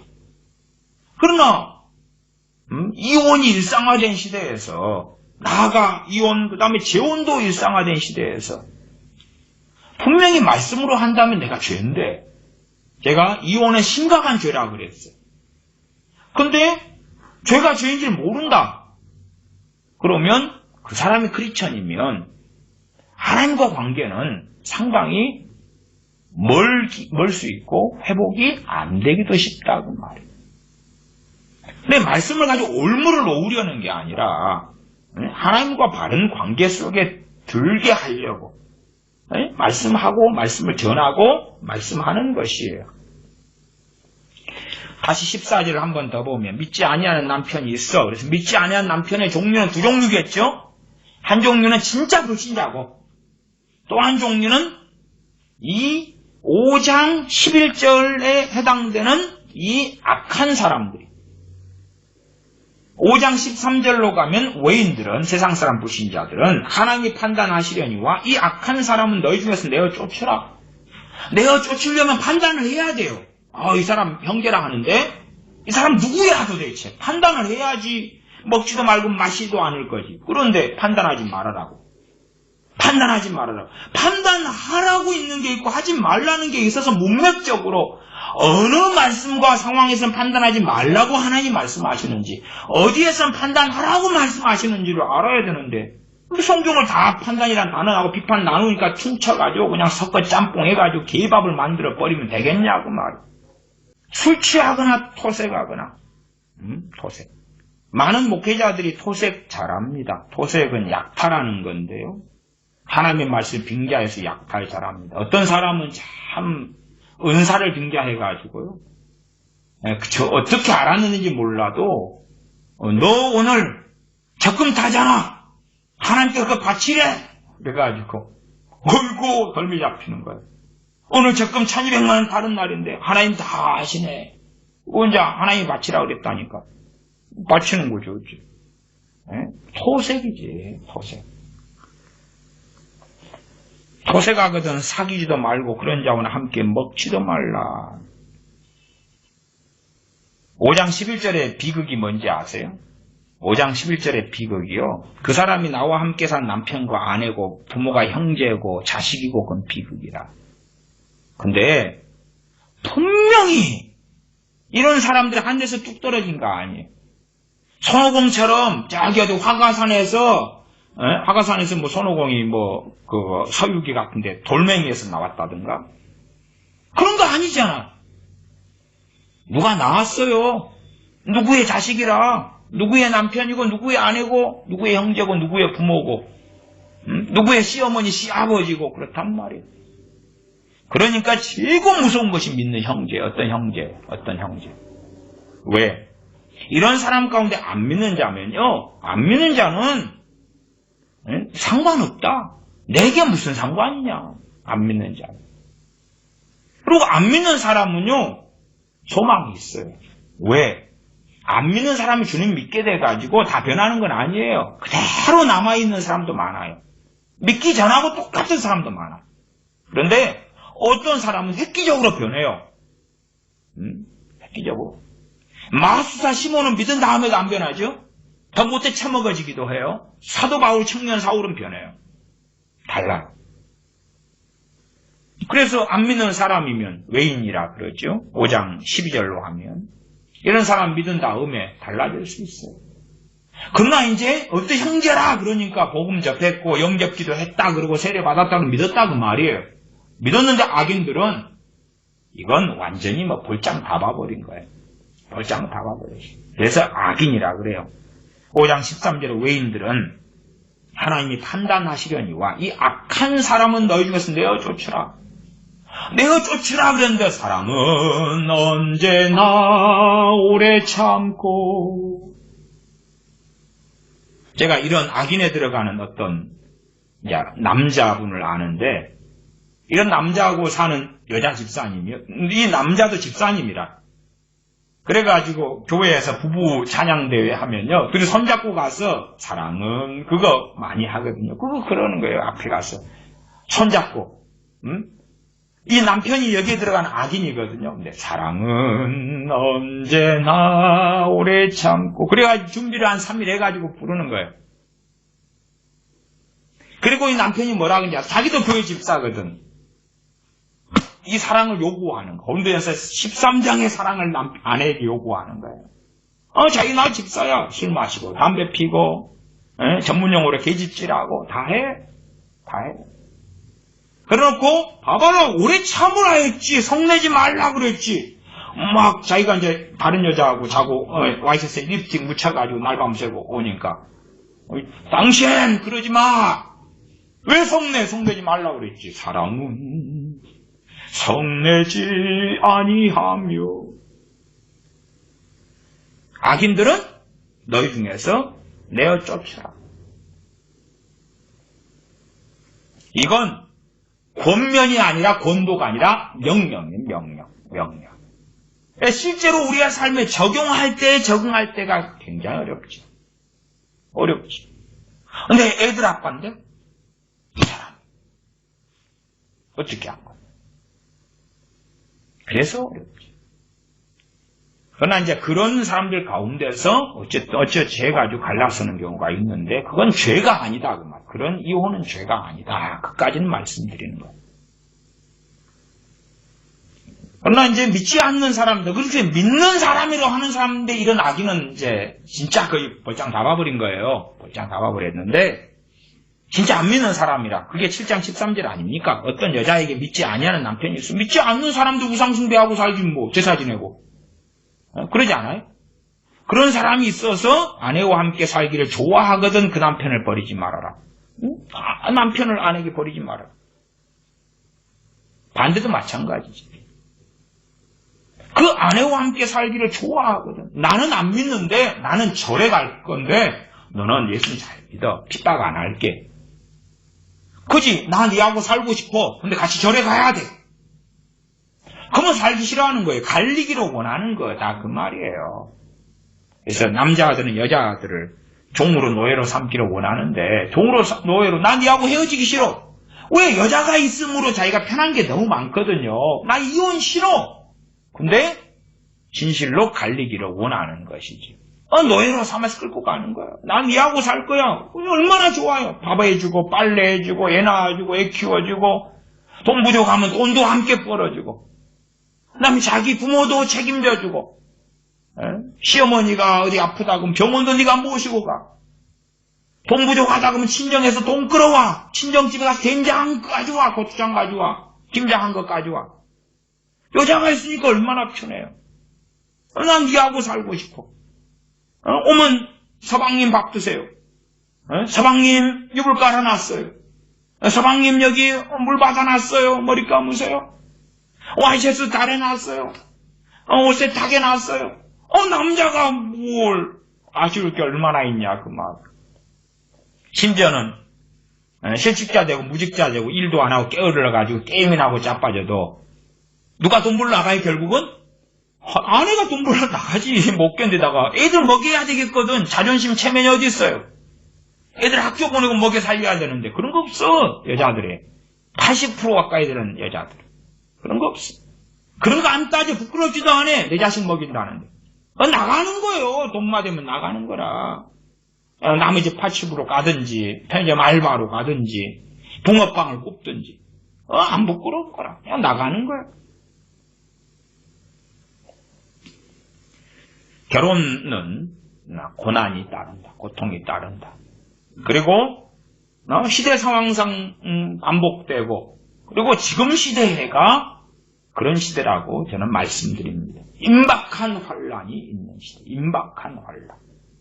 코로나19를 통하여 상당히 많은 우리 크리스찬들이 고통을 받고 있습니다. 전 세계 경제가 어려워지고 기업이 무너지고 있고, 자영업을 하는 사람은 손님이 없고 판매가 되지 않고, 경제적인 어려움을 계속 겪어가요. 이것이 더 심해져 갈 거예요. 임박한 환란 속에 들어가지. 요한계시록의 대환란을 이야기하는 게 아니죠. 왜 대환란이라면 저야 이제 휴거를 전하고 휴거를 믿는 목사고, 설교는 5처녀처럼 준비된 사람은 휴거된다고 믿고, 그런 사람이 설교는 5처녀가 진짜 크리스천이다, 리얼 크리스천이다, 휴거되지. 그러면 대환란을 당할 것이라는 말할 필요가 없는 거죠. 남겨진 사람들, 주님께 내가 너를 안다고 인정받지 못하는 사람들, 그 임박한 환란에 대하여 7장 26절이 그걸 이야기하는 건 아니다, 그 말이에요. 그걸 이야기하는 건 아니다. 최소한 이 세상 세대 속에서 경제적으로 환란이나 고난이나 어려움이 있다. 그런 시대를 살아가면 미혼 남녀들에게는 결혼하지 말라고 권면하는 것이 명령이 아니고, 결혼해버리면 죄가 되는 게 아니고 결혼해도 죄가 아니다 라고 전제하면서 말씀하고 있는 거예요. 그러나 알아야 된다. 결혼하면 행복이 찾아오는 게 아니다. 행복도 있겠지요. 사랑하는 사람과 사니까 행복도 있겠지요. 사랑하는 가운데 자녀를 낳으니까 자녀 키우는 행복도 있겠지요. 그러나 진실로 고난이 있다. 그건 없어지는 게 아니다. 심지어는 남편이나 아내가 주님보다 나를 더 사랑해 주기를 원할 때에 그 고난은 더 극심해져 가겠지. 사랑하는 사람하고 안 맞을 테니까. 안 맞을. 트러블이 생길 거예요. 누가복음 14장 26절에 무릇 내게 나오는 자가 자기 부모와 처자와 형제와 자매와 부모와 처자와, 성경은 10계명 5계명의 부모 공경을 말씀하니까 부모가 순서상 1순위로 갑니다. 나아가서 왜 부모가 먼저 나오냐 그러면, 결혼 안 한 사람들한테는 부모가 먼저잖아요. 처자식이 없잖아요. 이게 다 공통적인 부모가 먼저. 그 다음 두 번째 이제 처자식이. 순서상 성경 그렇게 나와 있어요. 처자 그러면 처와 아내와 자식들을 처자, 줄임말이에요. 부모, 처자, 그리고 형제와 자매. 결혼한 다음에도요, 자기 아내와 자식보다 형제를 더 사랑하는 사람이 있어요. 그러면 진짜 트러블 많고 골치 아픕니다. 돈 벌어 와가지고 자기 집 처자식을 위해서 돈을 주는 게 아니라 자기 형제들 위해서 돈을 더 써버리고 상의하지 않으면 참 가정에 참 평기풍파는 많이 있습니다. 형제와 자매와 및 자기 목숨까지 미워하지 아니하면 능히 나의 제자가 되지 못하고, 자기 목숨까지도 미워해야 된다. 우리가 육신을 가지고 살아가니까 내 편안함을 추구하고 내 행복을 추구하고 또 부인해야 된다 그 말이, 자기를 부인하고 그 말씀이지. 결혼하고 살게 되면 결국은 계속하여 투쟁하고 싸웁니다. 주님하고 대항할 수밖에 없어요. 혼자 살아도 마찬가지입니다. 요즘에 젊은 사람도 혼자 사는데 자기 행복을 위하여 혼자 살아요. 그러니까 자기의 행복과 자기를 사랑하느냐, 주님을 더 사랑하냐, 나보다 주님을 더 사랑하냐고 싸울 수밖에 없는데, 요즘에 젊은 세대는 저요. 대부분 저 크리스찬 이야기하는 것입니다. 저요. 지면 능히 나의 제자가 되지 못한다 그랬어요. 제자는 크리스찬을 이야기하는 것입니다. 크리스찬. 성경 사복음서는 제자로 예수 믿는 자의 제자라고 이야기합니다. 12제자나 아니면 70명의 제자들 말고도 주님 믿는 사람은 제자라고 해요. 제자의 수가 3천이나 5천이나 더하더라는 사도행전의 말씀처럼 기독교인 그리스도인은 나중에 안디옥 교회 이후로 쓰이게 되는 말입니다. 능히 나의 제자가 되지 못한다 그 말은, 너는 내 사람 아니야. 내 십자가에 흘린 피가 너한테 해당이 없어. 그러면 그런 것을 주님 믿은 다음에 걷는 인생사 속에서 배교라 그래요. 배교. 물론 우리는 뭐 짧게든지 뭐 단기적으로 중기적으로라도 주님보다 자녀를 더 사랑할 때들이 있어요. 그건 배교의 길로 가고 있다 그러지 한 번을 통해서 배교했다 그렇게는 말씀 못 드립니다. 그러나 참으로 주님을 최고로 사랑해야 되는 것은 가장 중요한 일입니다. 그러나 이제 자녀를 키우고 결혼하고 살다 보면 고난 중에 가장 기본적인 고난이 싸우는 거예요. 싸우는 거. 심지어는 상대방 요구보다도 나부터 그래요. 나부터 어떻게 하면 상대방을 기쁘게 할까 한단 말이에요. 기쁘게 할까 마음이. 그 어떤 분은 아내가 결혼기념일만 되면 툴툴대요. 남편이 까먹는 경우도 있고요. 그 다음에 아내가 마음에 드는 선물을 준비하지 못하는 경우도 있어요. 툴툴대요. 바가지를 많이 긁어요. 그러니까 남편이 이제 노이로제에 걸려요. 결혼기념일 며칠 전부터 그 고민을 해요. 이번에 선물을 뭘 해줘야지. 그래야지 아내가 짜증을 안 내고 바가지를 안 긁고 툴툴거리지 않을까 고민을 해요. 회사 다니는 사람은 자기 직장 동료한테 다 물어봐요. 얘 뭐 선물해줘야 될까? 뭐 이거 해줬어? 핸드백 해줬어? 지난번에 해줬지. 근데 해줬는데 그래도 난 70만 원짜리 아껴서 샀는데 기분 나빠하더라. 적다고. 그만 이거저거. 이거 어떻게 하면 이게 기쁘게 할까 하는 것이 상대방의 바가지 긁지 않고 공격하지 않고 어떤 여자들은 막 바가지 긁고 공격하는 여자들이 있어요. 공격적으로. 너무 여자가 이기적이었어요. 요즘 젊은 여자들은 점점 많이 그래갑니다. 근데 과거에는 주로 한 20%의 여자들 이리저리 됐는데 너무 이기적이어서 자기만 알아요. 이게 자기 뜻대로 안 되면 여자들이 그냥 막 미쳐버리고 광분해버리고 돌아버리고 입에서 불이 나오고 고춧가루탄이 나오고 그래요. 그러면은 남자들이 이제 비유 맞추려고 애를 써요. 이렇게 저렇게. 그래서 남편이나 아내가 좀 못생겨 못나버리고 막 그러면은 에이 저런 인간 기쁘게 해서 뭐해. 손 탈탈 털어버리는데. 응? 너무나 그냥 사랑스럽고 멋진 남자 여자고 살면 행복할 것 같은데 세상 행복은 그것을 따라가면서 얻을런지 몰라요. 그러나 하나님 앞에는 빠이빠이. 그래서 고난이야. 그래서. 없는 것도 있죠. 치안이 안 좋은 세상에서는 남편이 있기 때문에 안전하게 발 뻗고 잘 수가 있고 그 다음에 직장생활에서 돈을 벌어오고 그거 얻는 게 있으나 잃는 것도 많이 있어요. 어쩔 수 없어요. 고난이 있어요. 그러면 그런 고난 하나님 왜 당합니까? 왜 겪습니까? 기도하오니 빨리 변화를 시키십시오. 하나님 말씀은요. 말씀 듣는 그 당사자들에게 너가 변화를 받으라고 그래요. 변화를 받으라고. 당사자들에게 변화를 받으라고. 옛사람을 벗어버리라고 명령을 해요. 하나님께서. 명령을 다 각자가 들어야 되는 거예요. 듣고 순종의 길을 걸어가야 돼요. 힘들어도. 그런데 우리는 저 남편과 아내가 가시가 되니까 하나님 변화시키세요. 자고 일어나면 변화되고 주님 만나주셔서 변화시키시고 아니 변화를 받으라고 말씀해요. 각자가 변화돼야 돼. 변화되는 길이 쉽나요? 어렵지. 머나먼 길이에요. 스카펙이 머나먼 길. 책을 썼던 것처럼 머나먼 끝나지 않는 길이에요. 그런데 하나님 바꾸세요. 왜 저 사람이 저렇게 나를 고통스럽게 합니까? 누가 결혼해놓고 지가 해요. 그런 하나님에 대한 원망은 절대 안 되는 거예요. 안 돼. 왜 저 사람이 나를 가시가 됩니까? 하나님 내가 10년, 20년, 30년을 저 사람 바꿔달라고 기도했잖아요. 근데 왜 안 바꿔줍니까? 내 자식놈들 바꿔달라고 그렇게 기도했잖아요. 왜 안 해줍니까? 아니 그건 하나님의 하실 일이 아니지요. 하나님은 말씀을 선언하시고 그의 종들을 통하여 전하셨어요. 하나님 말씀을 상고하고 듣고 순종을 해야지. 자식놈이 변화되려면 자식놈이 말씀을 듣고 배우면서 회개하면서 변화돼야 되고 남편이나 아내가 부모가 형제가 변화되려면 그들이 말씀을 청종하고 회개하고 변화돼야지. 그걸 변화의 책임 하나님께 책임을 떠넘기면서 내가 저 사람 위해 중보기도 하노니 변화시키세요. 최소한 우리가 빛과 소금이며 하나님 말씀이 이만 약시하게 나와 있어. 말씀 듣고 당신 변화되시오. 회개하시오. 그래야지요. 세례 요한처럼 회개 합당한 열매를 맺어라. 회개해라.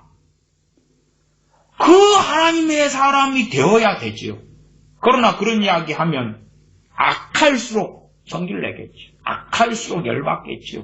그러니까 의를 위한 고난을 피하려고, 진리를 위한 고난을 피하려고 입도 뻥끗하지 않는 거예요. 다 비유 맞춰주고 좋게 해주면서 오 하나님 변화시켜주세요. 눈물 흘리며 새벽마다 기도합니다. 저 남편의 공무신을 가지고 끌어안고 이 예배당에 왔습니다. 저 인간 변화시켜주세요. 양심이 있는 사람들은요, 하나님의 복음이 바르게 증거될 때에 반응을 잘합니다. 왜? 그 양심이 율법의 기능을 하기 때문에. 율법은 그리스도에게로 인도하는 모학선생이기 때문에. 양심이 있는 사람, 세상 사람은 하나님 말씀이 복음이 역사하고 복음이 바르게 증거될 때 반응을 해요. 반응을. 왜? 양심이 있기 때문에 지가 예수님 믿기 전에도 얼마나 못된 사람인 줄 알고 있거든요. 양심이 없는 인간은 온갖 투악하고 못된 짓을 해도 자기는 괜찮은 사람이라는, 자기는 좋은 사람이라는. 결혼하는 사람에겐 고난이 있어요. 주님 배울 때까지, 아니면 이 땅을 살 때까지 당연한 줄로 알아야 돼요. 당연한 줄로. 결혼은 고난이 따른 삶을 선택한 거예요. 그리고 거기에서 얻는 행복도 유익도 있어요. 절제할 수 없는 사람은 결혼해가지고 죄 별로 적게 짓고 안 짓고 살 수 있다고 말. 최소한 성적으로라도. 물론 성적으로 그냥 있는 사람이 결혼해가지고 안 그러냐 그런 건 아니더라고요.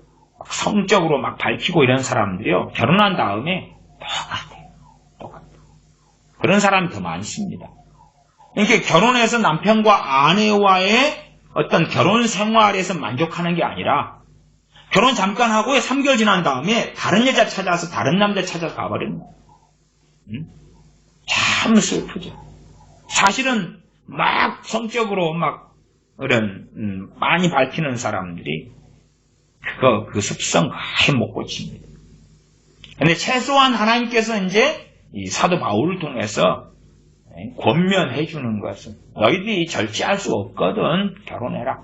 음욕이 불붙어 타오르는 것보다 결혼하는 게 낫다 그런 것이지, 결혼을 통하여 그 음욕이 불붙듯이 타오르는 모든 것을 정리할 수 있다는 아니에요. 그렇게 되지는 않지요. 되지는 않아요. 꼭 정욕이 음욕이 불붙어 타오르는 사람이 나 결혼만 하면 해결될 거야 그런 사람도 있던데 안 그래요. 결혼의 엄중함에 대한 이야기는 좀 해야 될 것 같아요. 이게 하나님께서 만드신 것이 결혼 제도이기 때문에. 그러나 거기에도 난해한 부분은 반드시 있습니다. 간단히 이렇게 이건 이거다 해석될 수 없는 부분이 꼭 있다는 것은 아셔야 돼요. 마가복음 10장 2절부터입니다. 2절부터. 마가복음 10장 2절부터 12절까지 간략하게 읽고 설명하고 말씀 마무리하겠습니다. 바리새인들이 예수님께 나와 그를 시험하여 묻되 사람이 아내를 내어버리는 것이 옳으니까? 대답하여 가라사대 모세가 어떻게 너희에게 명하였느냐? 주님은 참 쉽게 문답식으로 하시기도 하지요. 가로되 모세는 이혼증서를 써주어 이혼증서를 써주어 내어버리기를 허락하였나이다. 이혼증서만 쓰면 된다 그 말이에요. 사연도 없이 이유도 없이. 그냥 남자가 갑이니까. 과거의 시대는 더 그랬잖아요. 모세는 이혼증서를 써서 이혼하는 거 허락했다 그 말이죠. 뭐 하려고 그러냐면 주님 시험하려고 그러는 거예요. 시험하려고. 5절 예수님께서 저희에게 이르시되 너희 마음의 완악함을 인하여 이 계명을 이 명령을 기록하였거니와. 완악함 때문에 그렇다는 것. 이게 과거에는 일부 다처제고 그랬기 때문에, 아니 여자로 하여금 먹을 것도 안 주고 사람도 그냥 멸시하고 천대하고 노예처럼 부리는데 심지어 굶기기도 해요. 근데 이혼증서 안 써주니까 여자가 어떻게 못하는 거예요. 왜? 이혼증서 안 써줬는데 먹고 살려고 나가면 돌로 쳐 죽여버리거든요. 그래서 이것은 남자들의 악함 때문에요. 여자를 살리려고 있는 그런 명령이었어요. 어떤 면에서 필요악에 속하는 것이었어요. 주님께서 그 이혼 증서에 대한 이야기가 왜 이렇게 쓰여졌는지를 근원적으로 말씀해 주신 거예요. 원뜻을요. 요 본래적으로 10장 6절에 창조시로부터 저희를 남자와 여자로 만드셨으니 이러므로 사람이 그 부모를 떠나서 누구를 떠나라 그래요? 부모를 떠나서 그 둘이 한 몸이 될지니라. 여기서 사람은 남자를 기본으로 이야기합니다. 남자. 그러니까 부모님 댁에 들어가서 부모님과 함께 살고 섬기는 것은 성경적으로 결혼이 아니에요. 그건 아니에요. 왜냐하면 권위가 틀려버려요. 부모님 댁에 들어가면 권위를 누가 가지고 있어? 부모님이 가지고 있죠. 그럼 잘못된 거예요. 왜? 지금 아내의 머리는 남자이기 때문에 남편이기 때문에 권위를 남편이 가지고 있어야 돼. 그러니까 부모를 모시고 사는 건 괜찮아요. 근데 모시고 살아도 조건이 있어요. 그 부모님, 시아버지는 시어머니가 권위를 행사하려고 하면 안 돼요. 그러면 이제 모신 대상이 안 돼요. 말하자면 결혼한 다음에 부모님이 같이 살기 원해서 모시고 살면 그 부모님조차도 남편의 권위에 들어와야 돼요. 그런 경우는 되는 거예요. 뭐 시아버지가 아가야 내가 오늘은 청소하는데 뭘 도와주면 될까? 그렇게 해야지. 자기가 모시고 산다 해서 야 아가 요건 왜 창문에 먼지가 이렇게 많아? 창문 좀 똑바로 안 닦을래? 그러면은 그건 이제 틀려버린 거예요. 그런 식으로는 부모님하고는 못 살아요. 그러니까 부모님이 모시고 살아야 될 상황과 형편도 오지만 그러나 그렇게 모시고 살 수 있느냐 없느냐는 부모님이 권위를 잘 이해할 수 있느냐 없느냐고 이해한 다음에는 실천을 할 수 있어야 돼. 실천할 수 있어야 돼. 반면에 이제 고린도전서 7장에서 다 안 다루었습니다만은 결혼 안 한 처녀딸은 누구 권위 속에 있는 겁니까? 아빠의 권위 속에 있어요. 아빠의 권위 속. 그러니까 아빠의 권위 속에 지가 나이가 들었더라도 순종해야 돼. 그래서 여자가 사고를 칠 때에 무슨 서원 같은 걸 했다고 합시다. 하나님, 내가 하나님께 1000만을 바치겠습니다. 오늘까지 낼게요. 했는데 지키지 않았다. 아니면 후회를 했다. 아이고 내가 잘못한 것 같아. 그럴 때에 남자는 무효가 될 수가 없어요. 남자는 질서상 머리로 부르심 받았기 때문에. 물론 그 남자의 머리는 또한 주님이시죠. 여자의 머리로 부르심 받았기 때문에 남자는 취소 못하고 지켜야 돼요. 여자는 이제 남편이 있다 그러면 남편한테 이야기를 해요. 여보, 내가 오늘까지 하나님께 1000만원 바치기로 했는데 남편이 으이씨 하지마! 그러면은 여자는 그 죄가 안 된다 그랬어요. 하나님 우리 남편이 하지 말라 그래가지고요. 그래 됐어 취소. 그 다음에 이제 결혼 안 한 30살 처녀딸이 있다고 합시다. 30살 딸이 아빠한테 아빠 내가 하나님께 1000만원 이렇게 오늘까지 바치기로 했는데요. 아버지가 이씨 하지마! 그래 네 죄 아니야. 하나님 우리 아빠가 그래 왜? 아버지의 권위 속에 있기 때문에. 결혼하지 않은 처녀딸은 아버지의 권위 속에. 결혼하지 않은 남자는 아니에요. 권위 지켜야 돼. 왜? 아버지의 권위 속에 있는 게 아니거든. 권위가 달라요. 남자는 다 권위를 가져. 권위를 다 가져 남자들은. 그러니까 책임이 더 크다 그 말이. 그냥 권한만 있고 책임을 안 지려는데 그래서 남자하고 여자가 죄를 똑같이 지을 때에 누구 죄가 더 크냐 그러면 남자 죄가 더 커요. 남자는 본래적으로 머리 단지하기 지도자로 부르심받아. 죄가 더 커요. 그래서 똑같은 죄를 짓고 살아도 남자가 구원받기가 더 어려운 거예요. 남자가 더 강팍한 거예요. 죄의 크기가 크니까 그래요. 훨씬 더 커요. 거짓말을 해도 남자는 본래가 혼자 살아도 지도자예요. 지도자. 머리예요. 여자의 머리. 그래서 거짓말을 똑같이 여자하고 해도 급수가 틀려요. 어쨌든 그런 의미에서 이 결혼이라는 것이 어려운 것이 하나님께서 10장 7절에 가면 이러므로 사람이 그 부모를 떠나서 이것부터 안 지키는 가정이 굉장히 많고 권위 구조를 이해를 못해요. 권위. 그러면 큰일 나는 것입니다. 권위를 이해를 못해. 믿는 사람이 이게 결혼에 대해서나 이혼에 대해서나 나와 있는 말씀이 성경에 적어요 많아요? 적습니다. 다 모아놔도 몇 장이 안 돼요. 다 모아놔도. 그러면 이제 과거에 참 유행했던 것이 결혼, 예비 결혼 세미나, 이런 것도 유행했습니다만은, 저도 그런 자료들이나 구해가지고 이렇게 보거나, 이렇게 강의를 좀 살펴보거나 그러면, 성경 계약을 제대로 안 가르쳐. 얼마 되지도 않는데, 성경의 원리를 안 가르치고요, 결혼해서 어떻게 행복하게 살 수 있는가, 그걸 가르쳐요. 결혼해서 어떻게 행복한 가정을 꾸릴 수 있는가? 행복한 가정생활. 저도 상담서적 가운데 그런 주제와 제목의 책들을 좀 가지고 있어요. 행복한 가정생활. 말씀은 결혼하면 고난이다. 그건 각오하고 결혼해. 각오하고. 남편과 아내는 싸워야 돼, 주님과. 상대방은 주님보다 나를 더 사랑해줘. 불신자면 더 그럴 거고. 신자도 그래요. 또 자식하고 싸워야 돼. 주님이냐 자식이냐. 함께 가면 좋지요. 함께 가면 주님 사랑과 자식 사랑이 함께 가면 좋은데 함께 가기 어려운 거라. 쌈박질 계속해요. 투쟁할 수밖에 없어요. 고난이지. 고난. 행복한 가정생활, 그리고 기독교인 가정, 예비 가정, 결혼 세미나 이런 거. 이제 결혼을 앞둔 사람들이 이제 세미나에 참석해서 행복한 가정을 꾸리기 위한 준비를 배우는 건데, 결혼에 대해서 아까 제가 대표적으로 고린도전서 7장이잖아요. 그런 말씀들부터 그렇게 얼마 안 돼요. 결혼이나 이혼이나 이런 거 포함해서. 부모 공경이나 이런 것도. 부모 공경도 자녀를 낳은 다음에 또 결혼생활 가운데 신명기 6장 같은데 자녀에게 앉았을 때, 길을 행할 때, 누웠을 때 등등 말씀을 강론하라 이런 것도 다.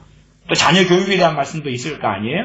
또 보증서지 말라 같은 것도 결혼생활에서 중요한 내용이 되죠. 그러나 어떻게 이제 어느 선까지 할 것이냐, 그래도 직접적인 말씀들만 모아도 양이 그렇게 안 많다 그 말이에요. 그럼 믿는 사람이 결혼하려면 그것부터 먼저 확인을 해야 될 거 아니에요. 근데 그럴 마음이 없어요. 마음이 없어. 왜? 이미 그 여자 그 남자한테 빠졌기 때문에 그렇고요. 하나님께서 내 결혼의 행복을 보장해 주시고 책임져 주실 거라고 믿기 때문에 그러지. 그리고 살다가 힘드니까 이제 하나님한테 책임 뒤집어 씌우고 원망하려고 달라들려고 그러지. 그러나 결혼은 10장 7절에 이러므로 사람이 그 부모를 떠나서, 누구 떠나라고요? 부모를. 뭘로 떠납니까? 경제적, 정서적 의존이 떠나야 되고, 마마보이, 파파보이, 파파걸, 이거 떠나야 된다고 말이에요. 결혼하려면. 그러니까 그런 거 못하면 하지 마라. 결혼 준비가 안 된 거야. 나이가 40이 돼도. 남자들이 주로 마마보이로 50살 돼도 남아있는 경우들이 있어요. 여자들은 미쳐버리죠.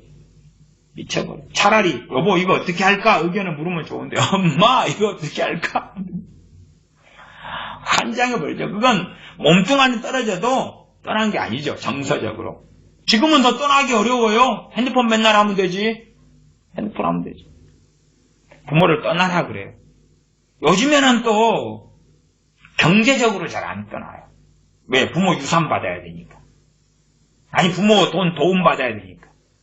골 때리는 것이 정상적인 결혼 생활은 안 되는 거예요.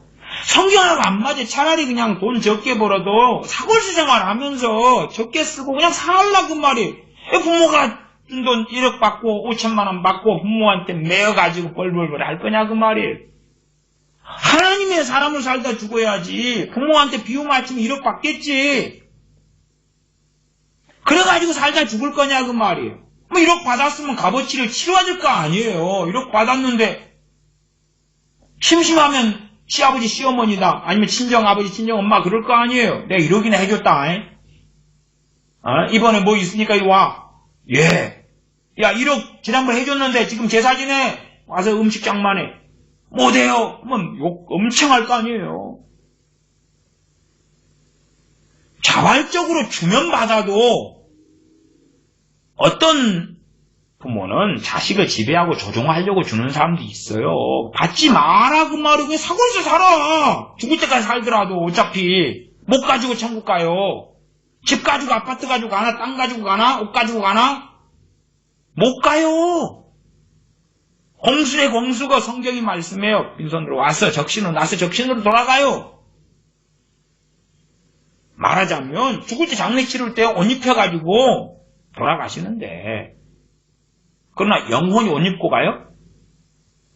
주님께서 입혀주는 뭔가 흰옷을 입거나 뭔가가 있는 것일 뿐이겠지. 육신의 옷을 입고 어떻게 가요? 메이크업 어떻게 입고 천국 가요?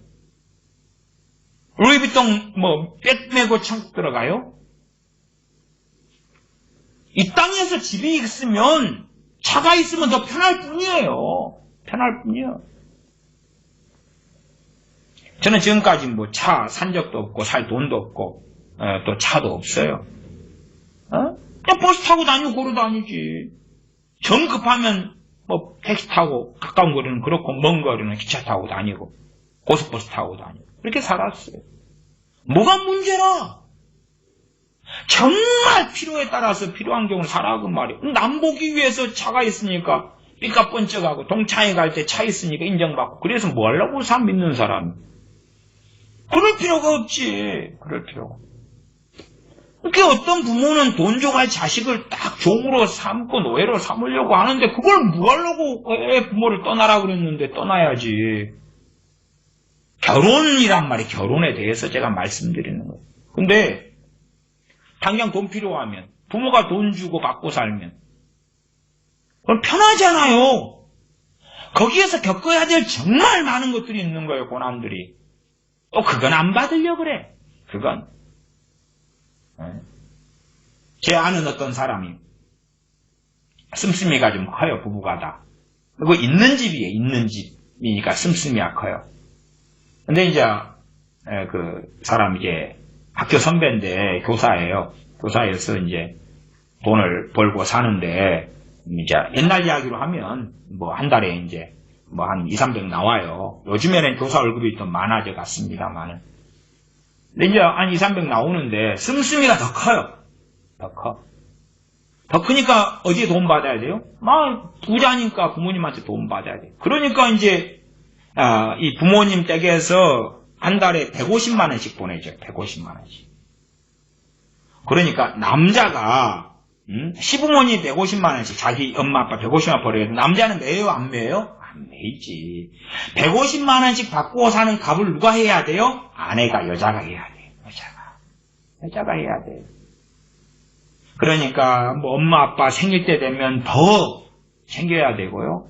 기념일에 더 챙겨야 되고 개모임을 엄마가 집에서 한다 그러면은 가서 하여튼 더 해야 돼. 뭐든지 간에 종이 되는 거예요. 한 달에 150만 원씩 주는데 자식이 용돈 주는 것도 아니고 부모가 종으로 노예로 삼는데 그거 받아먹고 살 땐 편하잖아요. 차라리 허리띠를 동여 매라 그 말이에요. 그거 고절해야지. 부모를 떠나라 그랬잖아. 근데 부모가 돈이 있으니까 아파트가 있으니까 그거 매여가지고 이제 알랑방구 끼면서 정말 믿는 사람으로는 제대로 못 살아요. 얼마나 그런 경우가 많아요. 갈수록은 돈 그렇게 해왔는데 부모를 어찌 떠나? 못 떠나지. 경제적으로 못 떠나, 정서적으로 못 떠나. 그래서 결혼할 때도 다 이렇게 정리해야 돼요. 깔끔하게 좀 주시는 것은 받고 그 다음에 부모가 있어서 주는 것이야 받고 빚내서 주는 건 받지 마라 그 말이에요. 근데 있어서 남는 걸 주시는 건 받으라 그 말. 자식이니까. 일단 미안합니다만 부모를 떠나야 되니까 하나님 앞에 살려니까 철판을 깔아라 그 말이에요. 철판을 깔아야지. 부모가 빚내가지고는 주시는 걸 반대라 그 말. 그렇게는 하지 마세요. 우리가 그냥 벌어가지고 집 장만 못해도 사골세나 살다가 죽을랍니다. 하나님의 사람 살다가 죽어야 되니까. 부모를 안 떠나. 이거 정리를 결혼 전에 이거 다 돼야 돼요. 논의가 되고 이야기가 되고 정리가 다 돼야 돼. 그거 안 되면 결혼하지 말아야지. 그런 것이 결혼하기 전에 예비 세미나든지 뭐든지 가르침이든지 가르쳐줘야지. 아니 가르쳐지기 전에 결혼할 사람은 주부들이 성경을 가지고 공부를 해야지. 맨날 연애질 하면서 저기 동해안이나 가고 남해안이나 가고 겨울바다나 보러 가고 자빠질 거냐고 말이에요. 성경을 보고 결혼할 크리스찬 부부들은 연구를 해야지. 연구를. 근데 꼭 연구 없다가 되면은 코미디언이나 돼야지. 10장 8절에 그 둘이 한 몸이 될지니라.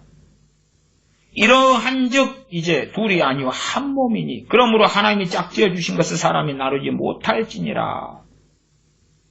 이 결혼은 정말 엄중한 것이다 그 말이에요.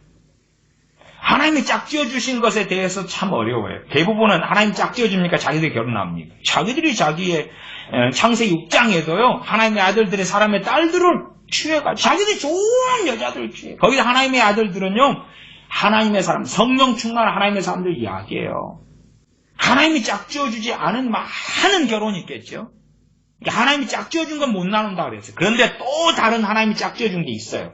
뭐냐 그러면 상당히 많은 경우가 혼인서약이에요. 하나님 앞에서 서약을 하는 거예요. 서약을. 하나님 앞에 서약을 하는 거예요. 혼인서약. 하나님 앞에서 그 맹세 서원이고 서약이에요. 그래 되면 하나님이 짝지어 주신 범주에 들어가 버리고 말아요. 하나님 앞에 서약을 해버리잖아요. 혼인 이런 서약이. 또 일륜지 대사가 혼인이다 그랬죠. 그만큼 중요하다 그 말. 그래서 그것이 깨지는 것에 대하여 젊은 사람들이 요즘은 좀 쉽게 결정하지만 그래도 나이 드신 분들은 자녀 문제, 뭐 문제 때문에라도 정말 중요하게 결정해요. 갈라서는 것도. 그 아픔과 고통을 그래도 많은 부분이 이해합니다. 제가 정죄하려고 말씀드리는 게 아니에요. 성경의 기준, 하나님 말씀 기준을 가지고. 그래서 우리가 죄 지은 건 또 죄로 회개하고. 그러나 결혼 생활에도 고난이 따르는데 죄 짓는 이혼을 했는데 고난이 사실은 더 있는 경우도 많아요. 더 있는 경우도. 이모저모로. 그것도 이해를 하셔야 돼요. 그러나 겸손하게 겸비하게 그 고난을 받아야 돼요. 그러지. 믿는 사람하고 결혼했기 때문에 행복할 거야. 평안할 거야. 안 그래요. 절대 그렇게 안 됩니다. 각오하고 결혼하는 거예요. 장점이 있기 때문에 장점과 단점이 있는데 고난이 있는 단점이 있고 그 다음에 장점이 있잖아요. 사랑하는 사람과 함께 살고 경제적으로나 두 사람이 돈을 모으니까 집도 더 빨리 장만할 수 있을 것이고 차도 더 장만해서 분담해가지고 함께 차를 굴릴 수 있을 것이고 또 한 사람 남편이 돈을 벌어오면 아내가 살림을 살면서 오면 식사 준비해주고 빨래도 해주고 그렇게 분담해서라도 사는 그 평안함이 있으니까요. 결혼이라는 게 그런 것이에요. 얻으려고만 하거나 하나님 기도합니다. 내 부부가, 내 가족이, 내 자녀가 성경이나 똑바로 알고 기도하시오. 말씀을 똑바로 알고 기도하시오. 행복한 가정생활 그런 게 있고 고난이 있고 그리고 내가 상대방의 비율을 다 맞춰주려면 주님하고는 결별이 되고 빠이빠이 주님과 이혼이 벌어지는 경우도 많다는 것도 알아야 됩니다. 기도하겠습니다. 아버지 하나님 결혼 또 결혼생활 이혼 등에 대하여 간략하게 살펴봅니다. 우리가 우리의 정욕에 따라서 또한 우리의 기대치를 따라서 또한 사랑하는 사람을 기쁘게 하기 위하여 결혼생활하고 살면서 왜 주님과 내가 멀어지지? 왜 뜨거움이 사라지지? 왜 주님에 대한 열정이 사라지고 성령 충만이 사라지지? 왜 주님께 기도했고 믿는 사람과 만나 사는데도 행복하기보다 불행하지? 그러면서 하나님께 책임 전가하거나 기도를 통하여 행복을 일구어 보려고 소망과 바람을 가지고 발버둥 칠 때도 많습니다.